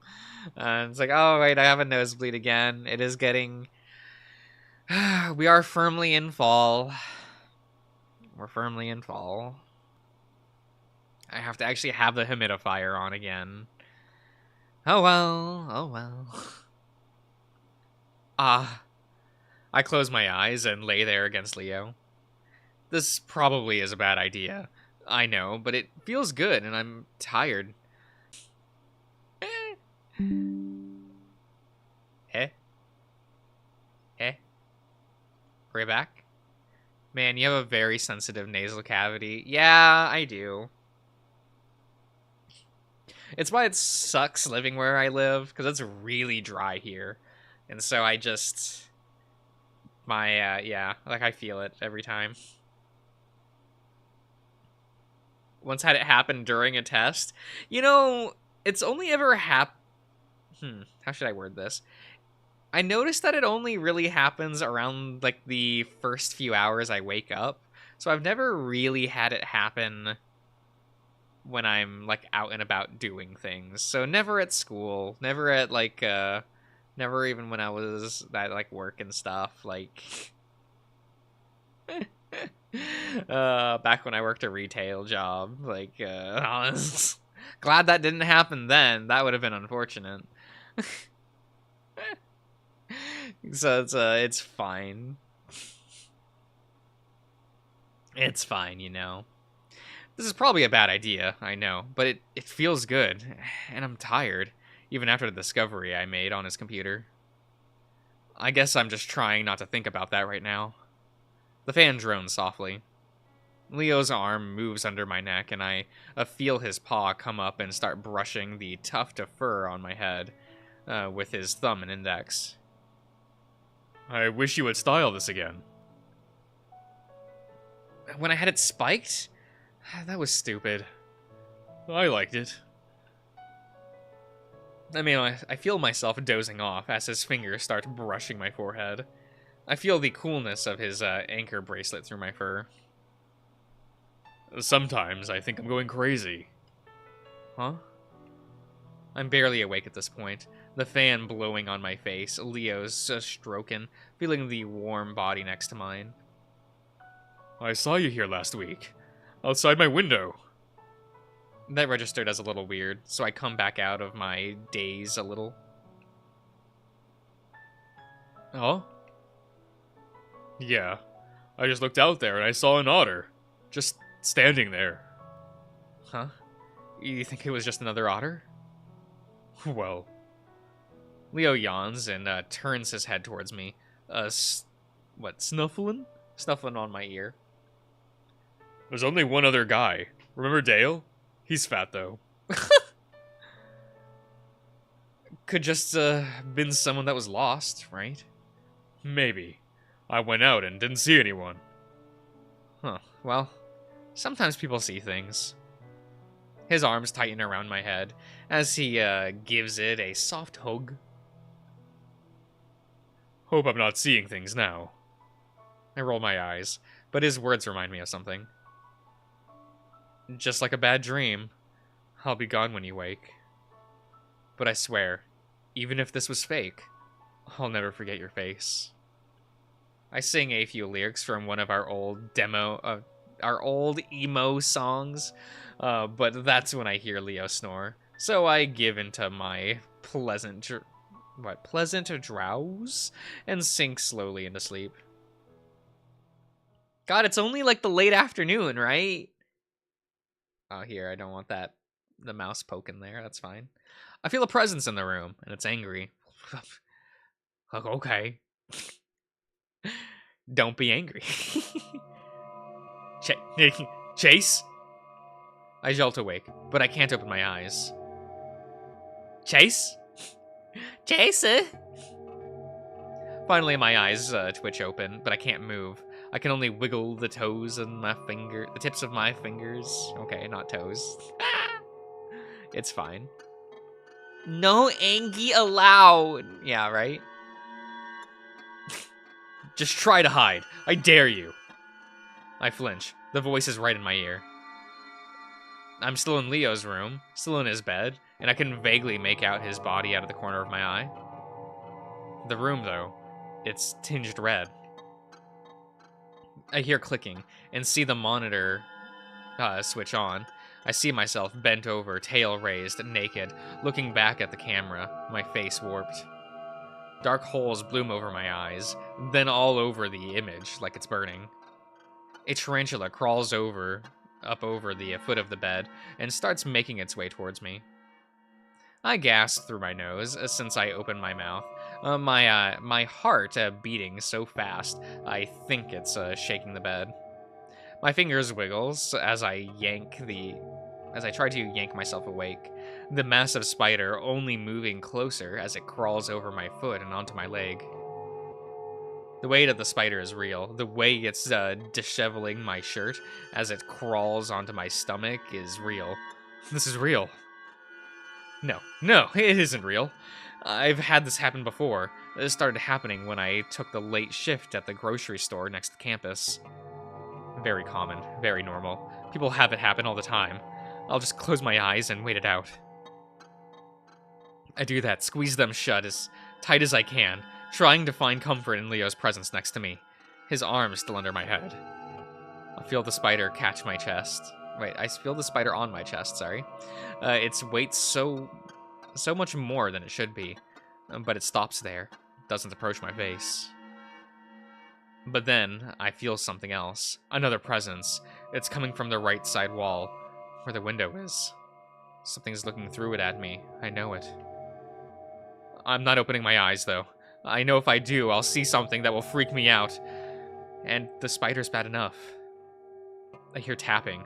Whatever it is tapping at the glass, wanting my attention. I know. It knows I know it's there, and it wants me to see it. What the fuck? This is the last... This is lasting way longer than it should be. What if I'm stuck? Am I stuck? Am I going to be stuck in a twisted Leo's spider room dimension for the rest of my fucking life? He's mine. My eyes fly open, already pointed towards the window, bracing myself.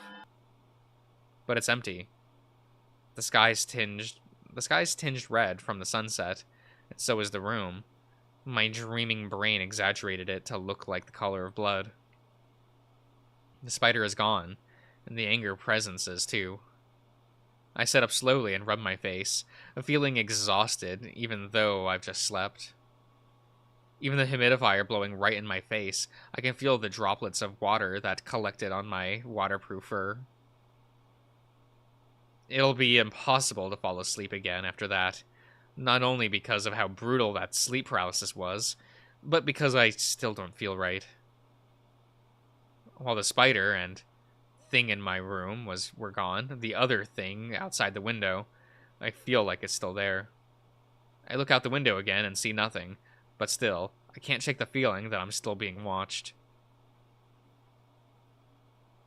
Aww. Wednesday. This is the Wednesday, everyone. I stare out the window as we roll down the dusty streets of Echo. Every road, every corner, every trailer, every tree has a memory attached to it. There in the middle of the dusty parking lot that belonged to the corner market is a tiny stand. That used to be there when that used to be where I'd get ice cream after begging for $1 from my parents. It's crumpled and boarded up, the paint peeling off in tiny chips. And there, in front of Duke's house, is a big flat rock that Jenna was standing on when she told me she was running away from home. I can still remember almost exactly how she was silhouetted against the red sunset behind her. In the old train yard, where in the middle of summer, Leo kissed me for the first time, while I was sweating buckets under the noon sun. But that scene was cute. It is cute scene from Route 65. I like that scene. Yeah. $1 ice cream, right? What, Route 65 takes place in, what, like 2012, 2011? Something like that, right? No, it was 7 years ago. This place takes place in 2015, so it was 2008. Sorry, my brain, okay? In 2018, right? No, not 2018. In 2008 was when Route 65 took place. I'm sorry, my brain is going. We are running.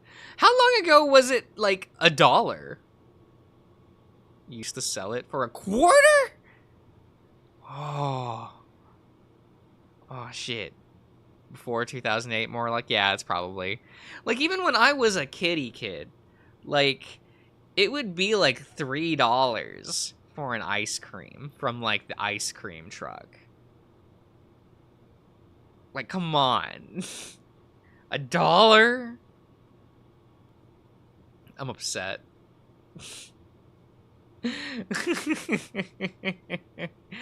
I always, we were doing a front, but it was just the what? Oh, yeah. That's fine. Do ice cream trucks still exist? I don't think I've seen one in like a decade. A little bit sad. What if I want ice cream? Do I have any ice cream? I don't think I do. Whenever I go to the grocery store, I like never pick up ice cream. This is what it is. He didn't seem to care though. I look over at Leo. He's got one hand on the wheel, glancing up at the rearview mirror, occasionally to trade jabs with Flynn. All of them died down. Man.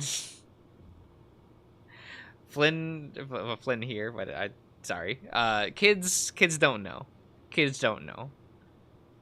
Like the fun of just like being at the park and then the ice cream truck comes and it'd be like, oh my god. And you get like a $2 ice cream pop. Or like I would get like the what is it? It was like an ice cream bar, but it had like cake crumbs all over it. As like a strawberry flavor. That's what I would get. Either that or one of the cookie ice creams, where it's like the cookie ice cream sandwich. Those were what I liked. That's what I liked getting. I'm regretting not letting him know we're coming. You know, you'll be lucky if he even gets his ass out of bed. We'll call him then. With the character faces on them? Yeah, sometimes. It depended on like which ice cream truck came that time. But yeah, I've seen those, yeah. It's fun. Nice, right? Were childhoods better back in the day? Or is that nostalgia talking? Like, I look at kids today that are always on, like, their iPad, and I'm like, oh, did they, like, have kids gotten to experience X? Like, asking, like, their parents. And they're like, not really. I'm like, what?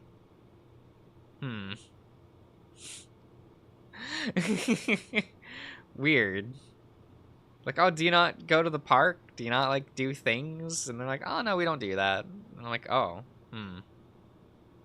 Especially, like, post-COVID now, it's like, oh, the parents got used to not taking their kids out. So, like, and when I talk to some people, they're just like, yeah, we don't, like, take our kids outside anymore. You know, post-COVID. And I'm like, what? What do they do for, like, exercise and energy, like, draining activities? Like, weird. Huh. Bro, I always got those cookie and cream bars. Yo! Yeah, those are cool. Those ones are cool. I like them. It's just nostalgia. I hope it's nostalgia. Like, I really do. But I'm concerned that it isn't. I'm in that boat where I'm like, like, it's weird how kids are raised today. It's probably fine. At least here. Like, I hope it's better in other places, but definitely, like, I live in a really rural town. Like, the way, like, it's done here is really weird when I see it. They exist within a vacuum. Yeah. And just to play in the dirt, it's good for them. Oh, yeah, yeah. Or just, like, even just go out of the park, go run the trail, get on a swing set, you know, do things, touch grass. Otherwise, they're gonna be like me and sit at a desk all day, slapping at a keyboard. And that's not good for people. And what if he doesn't answer? Leo doesn't say anything, instead focusing back on the road. TJ fills the silence after a while. Oh, well, I don't think it's too weird. It's just like we're hanging out again. Nothing wrong with that. Sure, but making it about Carl is just weird. Maybe if his birthday was like a week, next week, 2 weeks tops. Oh, hush, Flynn. It'll just be like we're hanging out. You acting weird about it isn't going to help anything. The car starts slowing down, and I snap out of my daydreaming to look up, knowing that we definitely weren't at Carl's yet. That's when I see a round canine figure standing further up the side of the road. Carl and Flynn OTP. They're a cute couple. My favorite couple is Leo and myself. So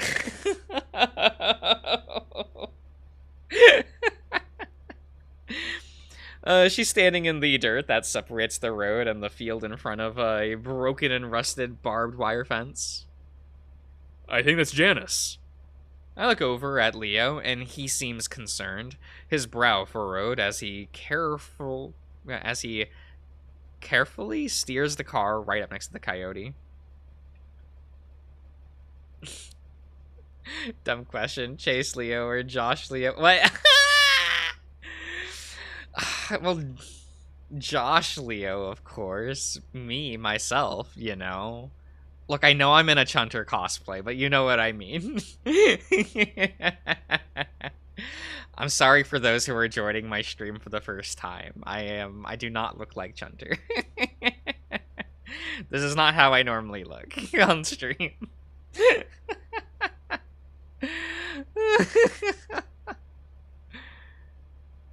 Jalil or Losh? Oh god, no. These are bad. Ship names are bad. They're always bad. I can see why. She's crouched over, elbows on her knees, staring at the ground. Roll down your window, Chase. I do as he says, struggling a little with the old crank handle. The hell is she doing out here? We come to a stop next to the coyote, kicking up some dust. I don't know. Hey! Leo leans over me and smiles at Janice, who's still looking over at the ground. Everything all... Leo's voice cuts off in a weird croaking sound. I look at him, confused, then look back out the window, and I can't help myself but I gasp. It was hard to tell from the angle, and all of the dust kicking up by the van, but now I see that Janice has her pants down around her thighs. I can also see everything else. Damn. I sit back quickly and avert my eyes. A woman! Oh. What? How about Josh's first name with Leo's last? I don't know. I don't know if I would change my last name. I don't know. Maybe would I? A curious thing. A curious thing. I'd maybe keep my last name, only in that, like, I'm the I'm the youngest male across my, like, family tree with the family last name, so... It is what it is. How unfortunate of my sexual preference.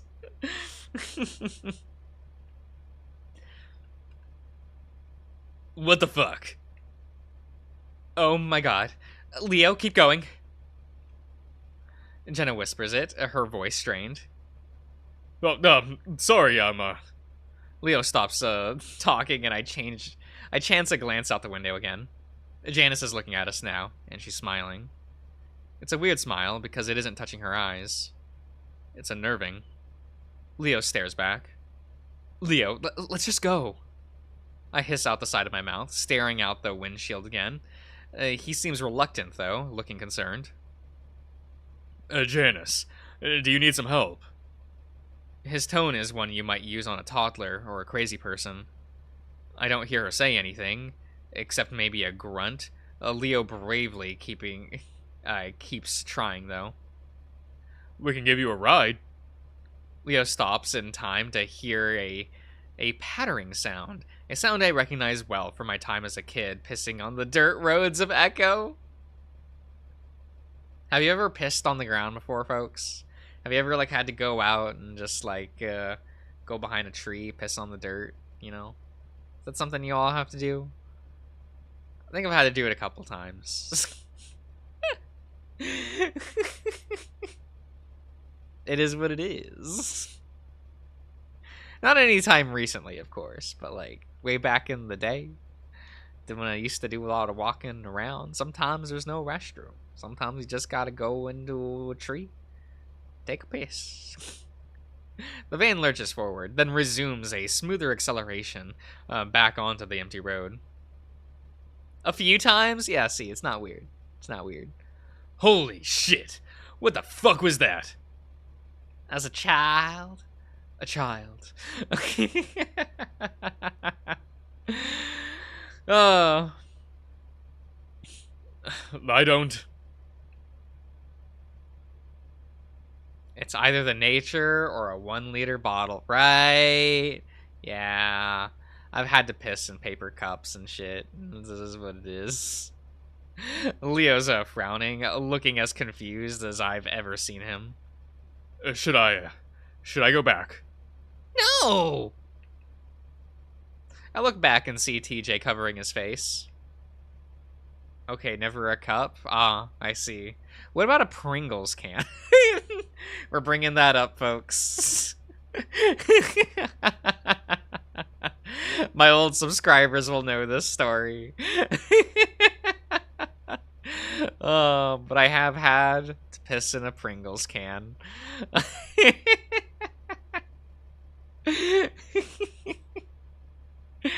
Is what it is. I look back and see TJ covering his face. Maybe. She could have...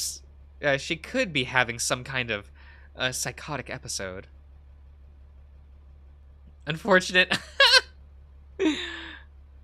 Did it get stuck in there, or did it leak out? Actually, it held.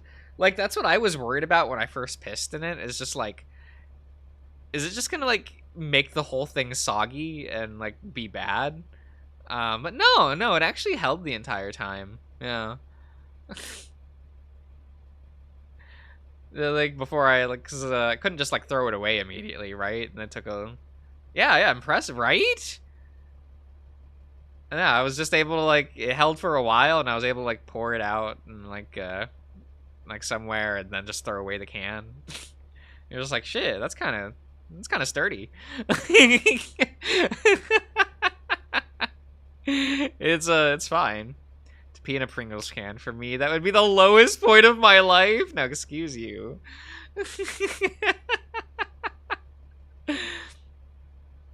Or maybe she just had to piss. I don't think so. Did you see the way she looked at me? She was probably just on something. Isn't everyone? No. She doesn't do stuff like that. Well, maybe she does. You never know with people. Again, Leo doesn't say anything, and neither does anyone else. We don't go back. I had to leave a fair amount in only a shirt. Wait, leave a fare in only a shirt? Oh. Eh? Interesting. Interesting. It was a medical thing? Okay. I fucking told you. Leo stabs the doorbell again. Frustration etched across his face. Well, I do hope you're okay. Like, if it was a medical thingy. Leo stabs the door. Frustration etched on his face. I shift the bag I'm carrying around in my paw, trying to look through the frosted glass of the sides of the door. Maybe he's getting high. He should still be able to hear us. But if he's high, maybe he'll just go like, So go away. I don't want to get the door. I'm relaxing. I'm chilling. I'm baking. Like... I mean, maybe he just doesn't want to. Doesn't want to. TJ holds up his phone. He's not answering his phone either. Leo knocks on the door hard, his biceps bulging, because we're noticing that. We're staring. We're appreciating, respectfully. Well, I guess breaking down the door might get us inside. Leo stands back, paws on his waist as he takes a deep breath. He's determined. And I guess he should be considering he set all of this up. We should have just told him to meet us at the diner or something. Do they lock their windows? What? Leo growls. It's not like we're breaking in. That is the definition of breaking in. Like, come on. TJ's ears pin back, a frown on his face. Nothing like breaking into your friend's mansion to launch him. An early birthday party, right? No, you see, that's how surprise birthdays should work, right? Like, you throw someone a surprise birthday party not on their birthday. That way they're not expecting it, right? Right? Has anyone done a surprise birthday party? I've never done one. Never had one. Never helped set one up. Is that a thing people do? A little bit curious. A little bit curious. The wolfer puts a paw on his forehead, closing his eyes. Sorry, but I think he's just asleep. And it shouldn't be too hard to just get in there and wake him up. I look over at the side of the house and see a window well. I point at it. What about that? Too small. For you. I could probably fit. She hops off the front porch and crouches down next to the window, pushing at it. Happy surprise birthday. Oh, hello, Ben. Hello, hello. I don't know when yours is, and this is very... But now you're involved in one? Okay. I feel like that's just in media. Ah. Oh. Roach Hunter? Now look here, Ben. This is just a gimmick for the Echo streams. And sometimes during the... I did it a couple other times this month. Just to be like... You know, it's Halloween. My Chunter costume. It's fine. I feel that's just in media. Yeah. I feel like no one actually has, like, surprise birthday parties. It's definitely weird to think about. Oh, wait. There's a security sticker here. Well, you gotta arm it first, and Carl's such a lazy ass. I know he didn't. Sides. If we set it off, we can just run. It's not like they'll show up anytime soon. Or, instead of acting like criminals, we can just stay until cops show up. She knows us. Jenna hesitates, then pushes the window up, but it doesn't budge. Locked. Let's try the one above it. That's too high. I'll boost you up. I think this is going a bit too far. Leo ignores him and stands next to the window, before making a platform for Jenna's foot with his paws, steadying herself with her paws against the wall of the house. Leo lifts Jenna, and she manages to grab the ledge. Fucking hell. This is so fucking stupid. Flynn mutters next to me, but I make a point of not looking over at him. I feel for Leo. He worked hard to make this happen, and everyone is giving him a hard time over it. Well, he should have not made it a surprise party! He should have just went like, hey, Carl, we're gonna have a get-together. Can we use your birthday as an excuse? We'll get cake. It'll be good. It'll, you know, if you don't want gifts, you don't want gifts. But, you know, I feel like that's the way you go about this. Not whatever this surprise party is, you know? Jenna pushes against the window, and it glides open easily. Yes, and now I'm gonna boost you all the way up. Hold on. Careful. Like there's some kind of a cheerleading duo, Leo shoves Jenna all the way up with one paw, and she disappears through the window. She brushes her tail, and the last thing we see... The bush of her tail is the last thing we see, until she pokes her head back through. A kitchen. Fell in the sink. Great. Now unlock the door. She disappears again, and we make our way back to the front door. Leo, you're fucking crazy.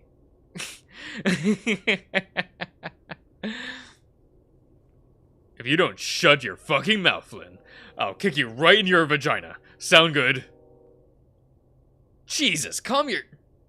Leo turns on him, one foot in front of the other. Flynn shuts up then, and me and TJ are left to shift around uncomfortably on the porch.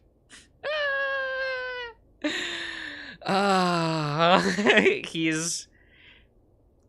The Wolfer's just a little upsetty, guys. He's just a little upsetty. It's fine. It's fine. It's fine. Common Sense and Leo aren't exactly besties. I mean, you're not wrong, but I don't want you to be right. Finally, we hear the door rattle and it opens. Called his name, but he didn't answer. Well, he's gotta be here. It's not like he can go anywhere, or would want to. Carl's house is as massive and immaculate as I remember it. It is a mansion, after all. What a mansion! Sorry.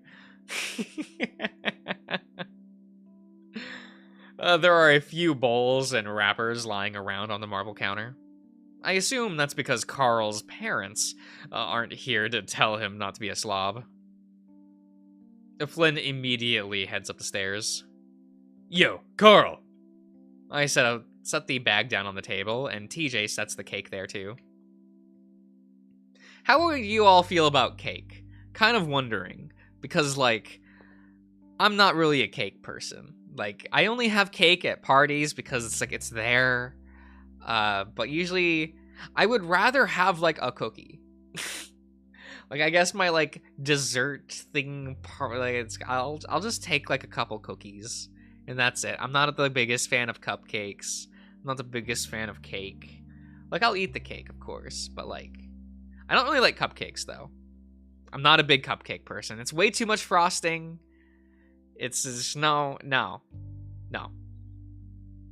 But give me a cookie. I made a couple cookies last night. I say a couple. I made a batch of cookies last night. Overcooked them. They are not charred, but they are crunchy. Carl's pretty cakes, not gonna lie, but you're not wrong though.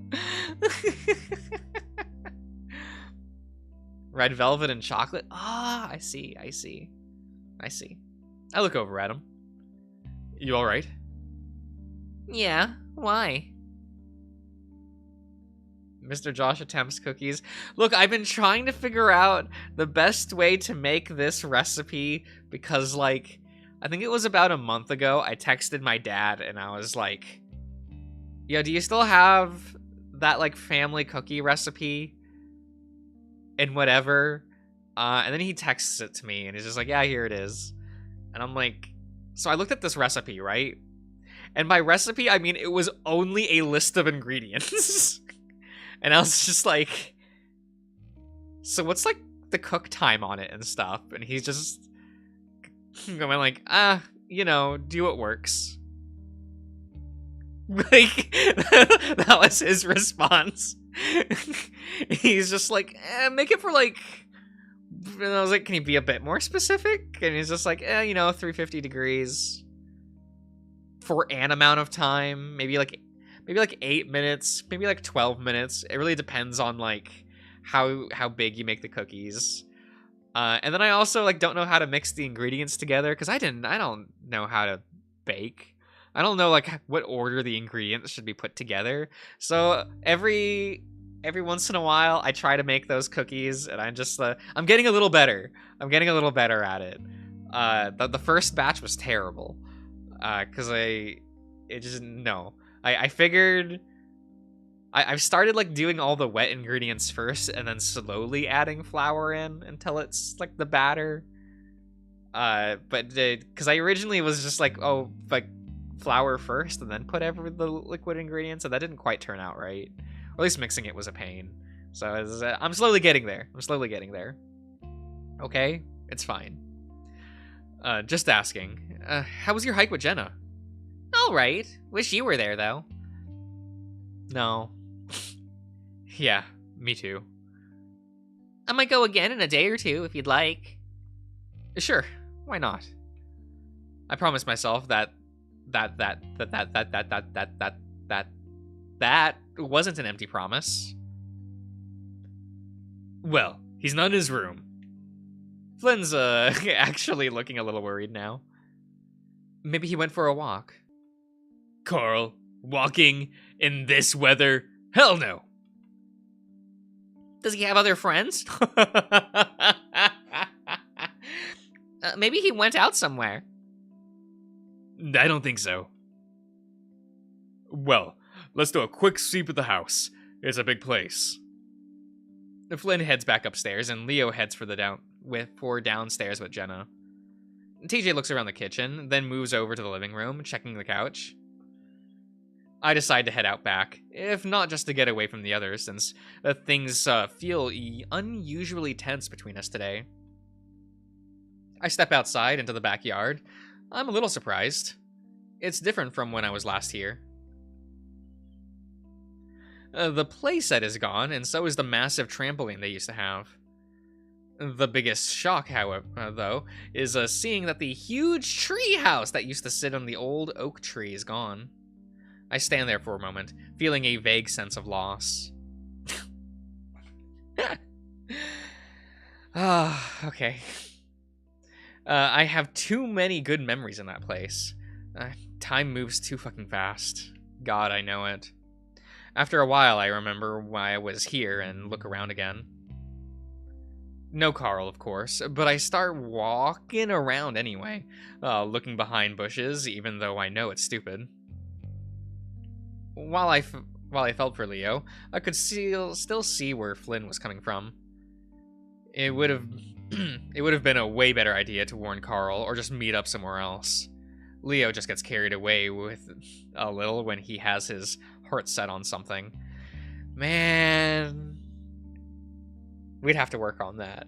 if I were to date Leo, we'd have to work on that. Cause like I'm a very do things on a whim kind of guy. I don't like planning things out. Cause the way I look at the world, I'm like, if you plan something out, like, it's never gonna get there. Right? Like, it's not gonna be there. Oh, is that lost? Yeah, it's the good meme. It's the good joke. One of my favorite versions of Loss is someone recreated it using sprites from Hajime from Danganronpa 2, which was really funny.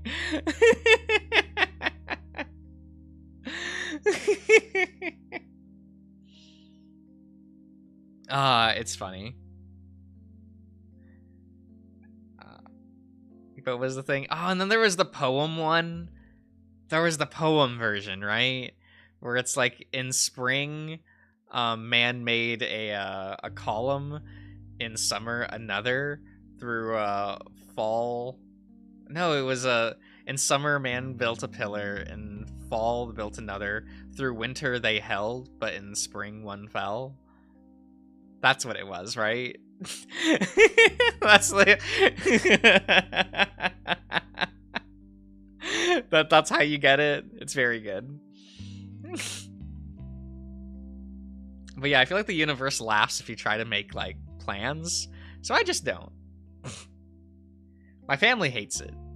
They always ask me, "What's your plan for things?" And I'm like, "I'm doing this. I'm gonna do this tomorrow."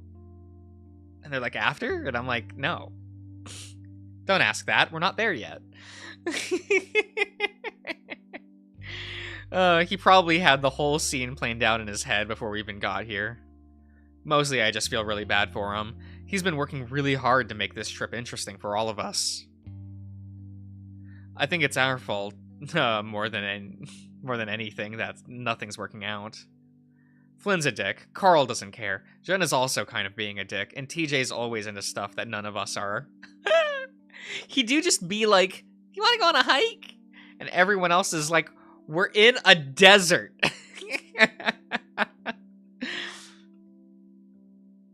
And I'm just boring. True.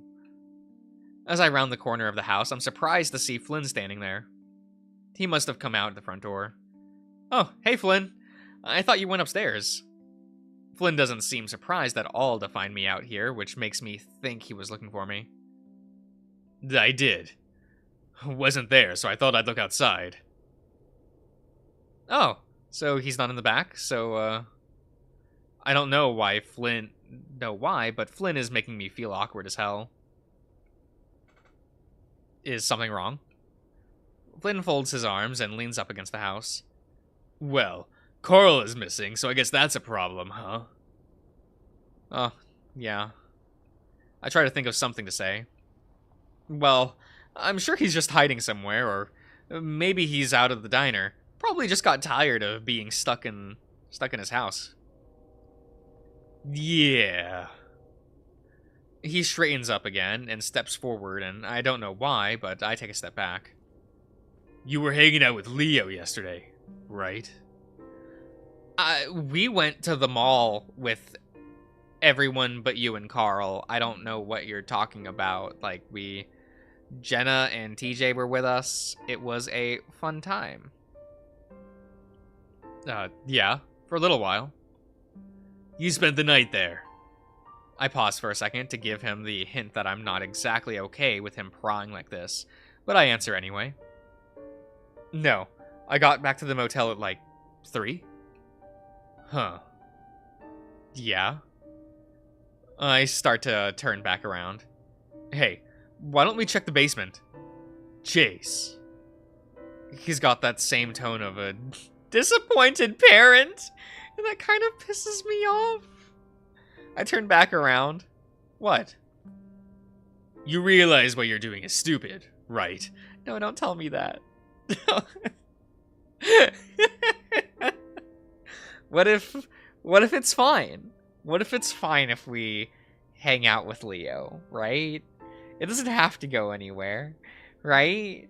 I mean, like, Flynn disappointed daddy? He's a little bit of a disappointed daddy. It is what it is.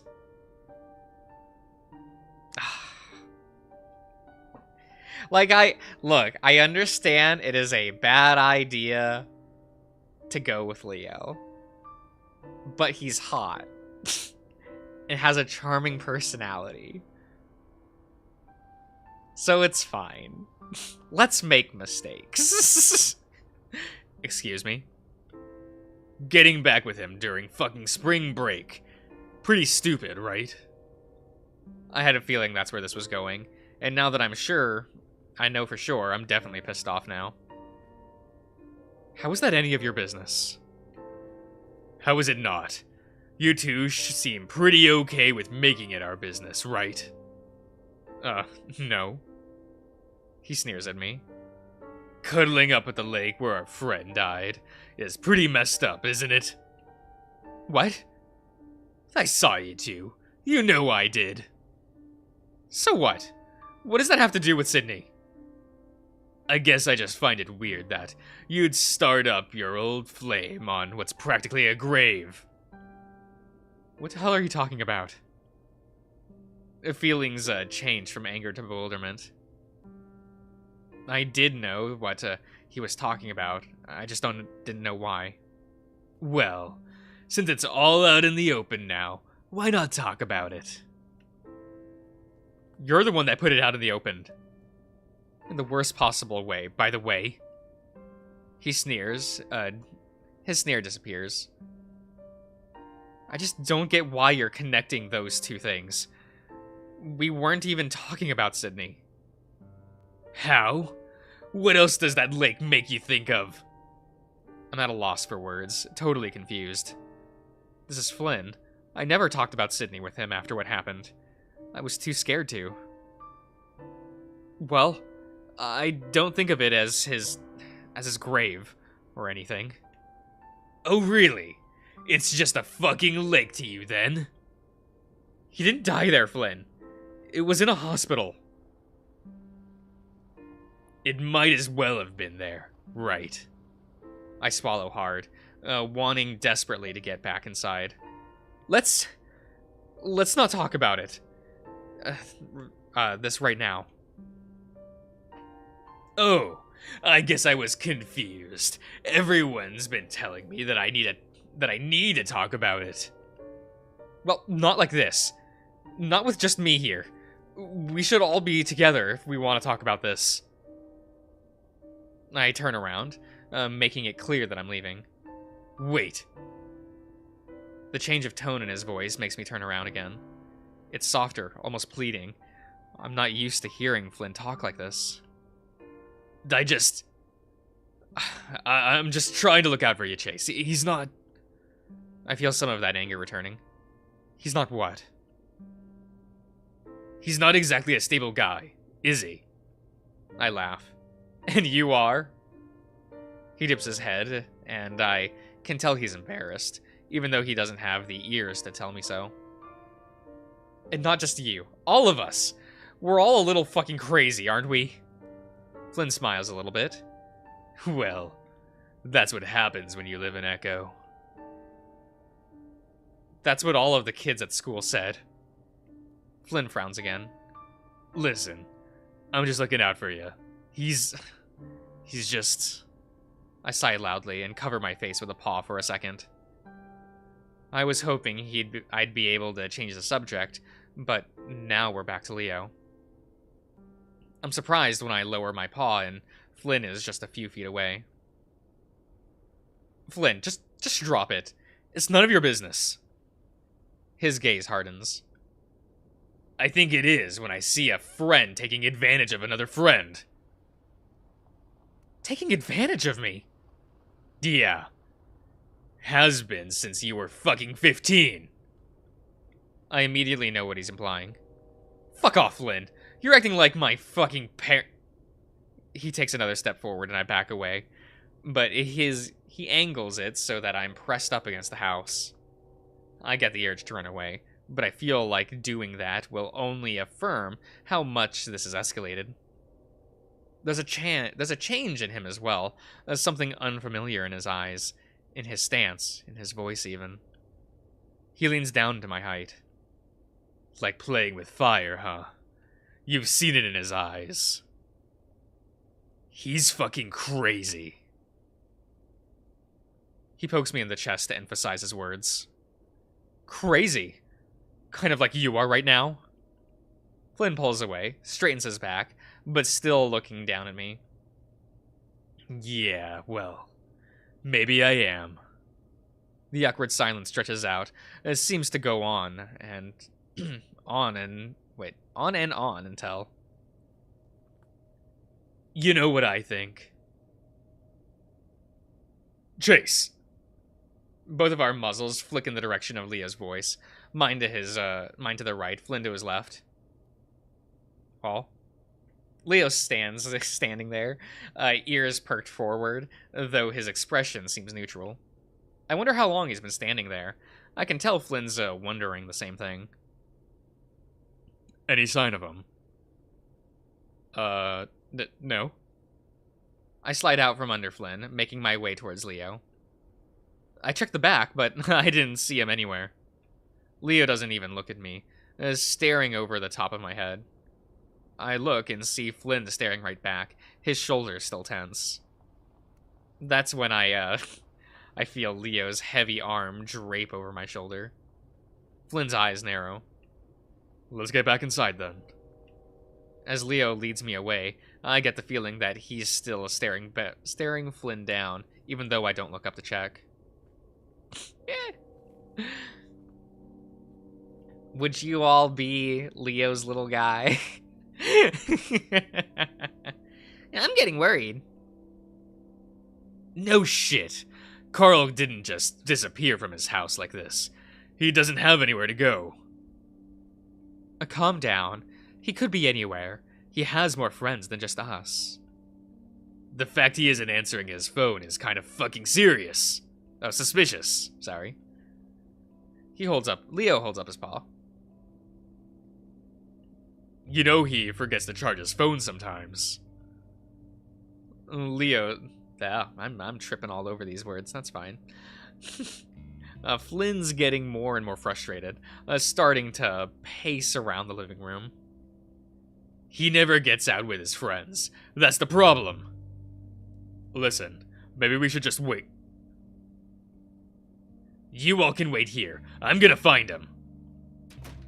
Flynn makes for the door, and before anyone can say anything, it's slammed shut behind him. We sit in silence for a while, staring at the door that Flynn just took off through. Leos lets his breath out in a long sigh, rubbing his face. Alright, let's think. Or else does Carl have to go? The comic book shop? Leo looks at me for a second. Maybe if someone else gave him a ride, but like Flynn said, does he have anyone else to do that for him? Well, if you guys are going to do that, then I'll probably stay here in case he comes back. Yeah, we can keep looking. Sounds good. Leo pulls his keys out of his pocket, then looks back at me. Coming with me, Chase? Yeah. Oh, right. He doesn't start immediately saying, like, Chula and stuff till, like, later in this route. That's fine. That is fine. We walk around the mall for about an hour, checking the food court and every shop we pass. A Deltarune meme? I don't know what a Deltarune is. We're just reading a visual novel, friend. It's clear that this idea was pretty hopeless from the beginning. Jenna lets us know that Carl hasn't shown up at the house either, and that they're heading back to the motel. Finally, Leo and I call it quits and head back to the house before walking to the diner for dinner. Oh, right, it takes this long to, like, get to the diner here. So, where do you think we went?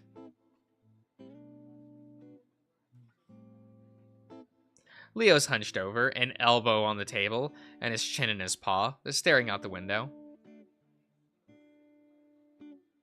I dunno. Do you think we should call someone? Like the cops? Not yet. He's an adult, so they won't really look into it until it's been days. We should probably call his parents, though, if he doesn't show up by tonight. I don't say anything, stirring my milkshake around. I glance back over toward the kitchen area, watching a very tired-looking Janice gather up plates before taking them to the back. It was pretty much mortified. I was pretty much mortified when I realized she was here and about to take our orders, mostly just because I was embarrassed for her. She didn't really say anything, though, just took our orders and left. I examined my milkshake closely, though from what I'm not sure. I'm not too worried, though. He's been under a lot of stress and probably just wanted to leave town for a while. But who would he do that with? And why wouldn't he tell us? Leo sips on his milkshake, and I wait for him to finish. What kind of milkshake did he order? What kind of milkshake do you guys typically order? I feel like I'm that guy that gets either like an Oreo or a mint. I'm kind of weird. Yeah. I'm a little bit weird. I guess things really have changed. Yeah? I rest my chin in my palm. Strawberry or banana? That's not basic. You're good. You're good. I rest my chin in my palm, meeting his eyes so that he knows I'm listening. Anything with berries. Oh, that's good. That's good, Michael. Yeah. I feel like I don't typically order berry-flavored milkshakes. If it's a smoothie, might be. But, you know, they're like cousins, right? Milkshakes and smoothies. That's what we'll call those. They're cousins. I mean, the way Flynn was acting all day, he really can't stand us anymore. Coral probably just feels the same way. I don't think so. Flynn's usually been that way, right? Not like that. Like the way he was talking to you earlier. So he did hear. Guess you were right. I should have just left shit alone. We all used to fit together so well, but Now we've all changed, and it's like we're bending ourselves to fit again. I guess that's just life, right? Leo grunts and keeps staring at the window. It's clear how much he wanted this to all work out, to give us the opportunity for one last hurrah before we separate for good. And now I'm actually pretty angry at myself and the others. This is our last chance to really say our goodbyes, and it's like we don't care at all. Jenna and TJ are off doing their own thing. Rules? Yes, it is in the description. Most streamers have their stream rules in the description. Excuse me. What? Yeah, Jenna and TJ are off doing their own thing. Carl's getting lost and probably high. And Flynn. Flynn's being Flynn. Oh.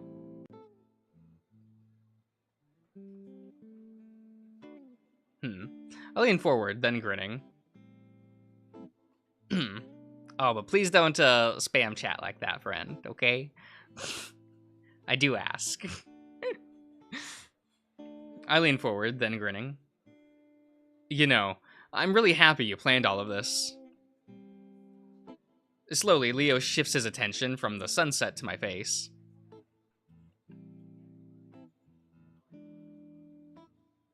Oh, Wildfire, you're okay. I was talking about, like, Spampton?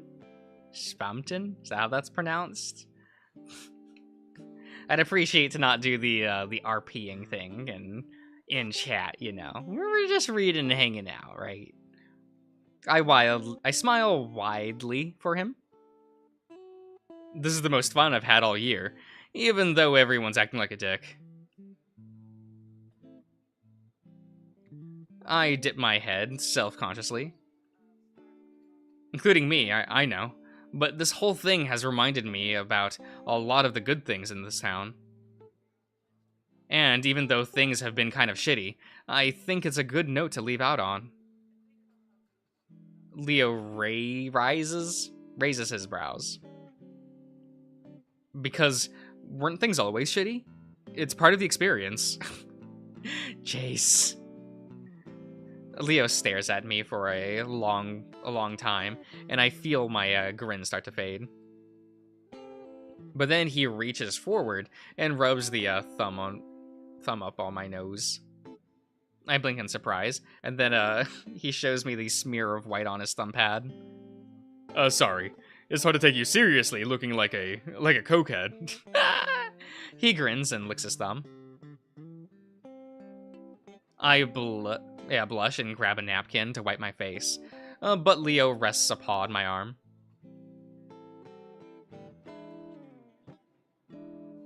But seriously, thanks. For trying at least. He looks like he's about to say something else, hesitates, then opens his muzzle again. Cute. What? Leo and I look up at the lanky, patchy, ugly, ring-tailed cat staring down at us with beady black eyes. Here he is, everyone.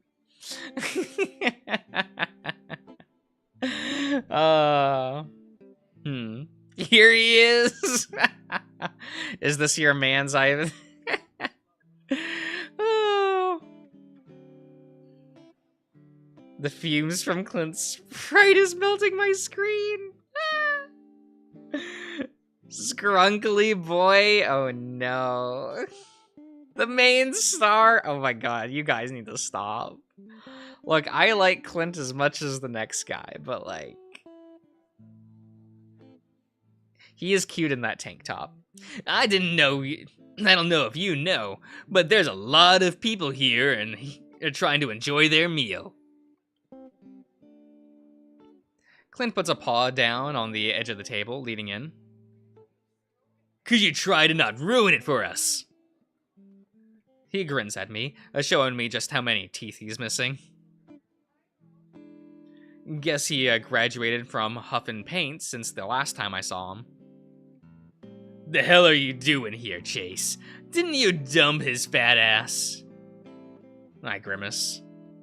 I can't tell if he's joking or not, or if he's still the same asshole that I remember him as.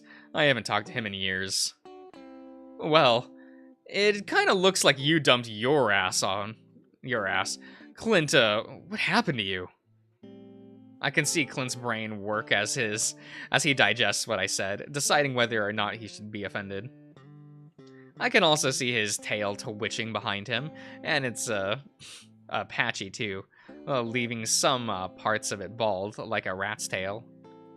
Actually, Clint, you're right. We're all trying to eat, and there's a smelly, ugly ringtail skeleton ruining it for all of us. Clint flicks his attention from me to Leo, who smiles sweetly at him. Mind doing us all a favor and getting the fuck out. Clint leans in low to the table, putting his face up next to Leo's. Leo keeps a straight face, and I'm impressed because I can smell the stench of Clint's breath from even here. You think you're funny? Let's go! Fight with slurs! If you're trying to make me mad, you might as well do it, right? Leo takes a sip from his milkshake nonchalantly, while Flynn gapes at him. His brain, which I imagine is Swiss cheese at this point, tries to come up with some kind of retort. Go fuck yourself! Yeah. Well, I'd tell you to do the same, but you've got a sister at home, don't you? Clint moves fast, swinging a fist up and around towards Leo's jaw. Leo's ready for him and lunges to the side, though the fist still glances the side of his face. Amazing. He grabs Clint's arm and yanks him down onto the table, which knocks over my milkshake and sends it splashing in my lap. I gasp and stand up to move to the side of the table, while Leo starts to rub Clint's face into the mess, smushing it into the table a few times. Stop it! I jump as Janice shouts right next to me. Leo hears her too, and turns around while still holding Clint down. We getting full-on sound effects? Yeah, this game attempts to on occasion.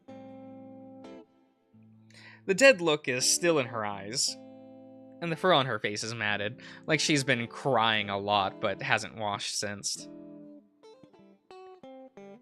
I am not going to deal with this today, Leo. You know Clint started it. Leo's ears are flat as he looks back at Janice, clearly thrown off.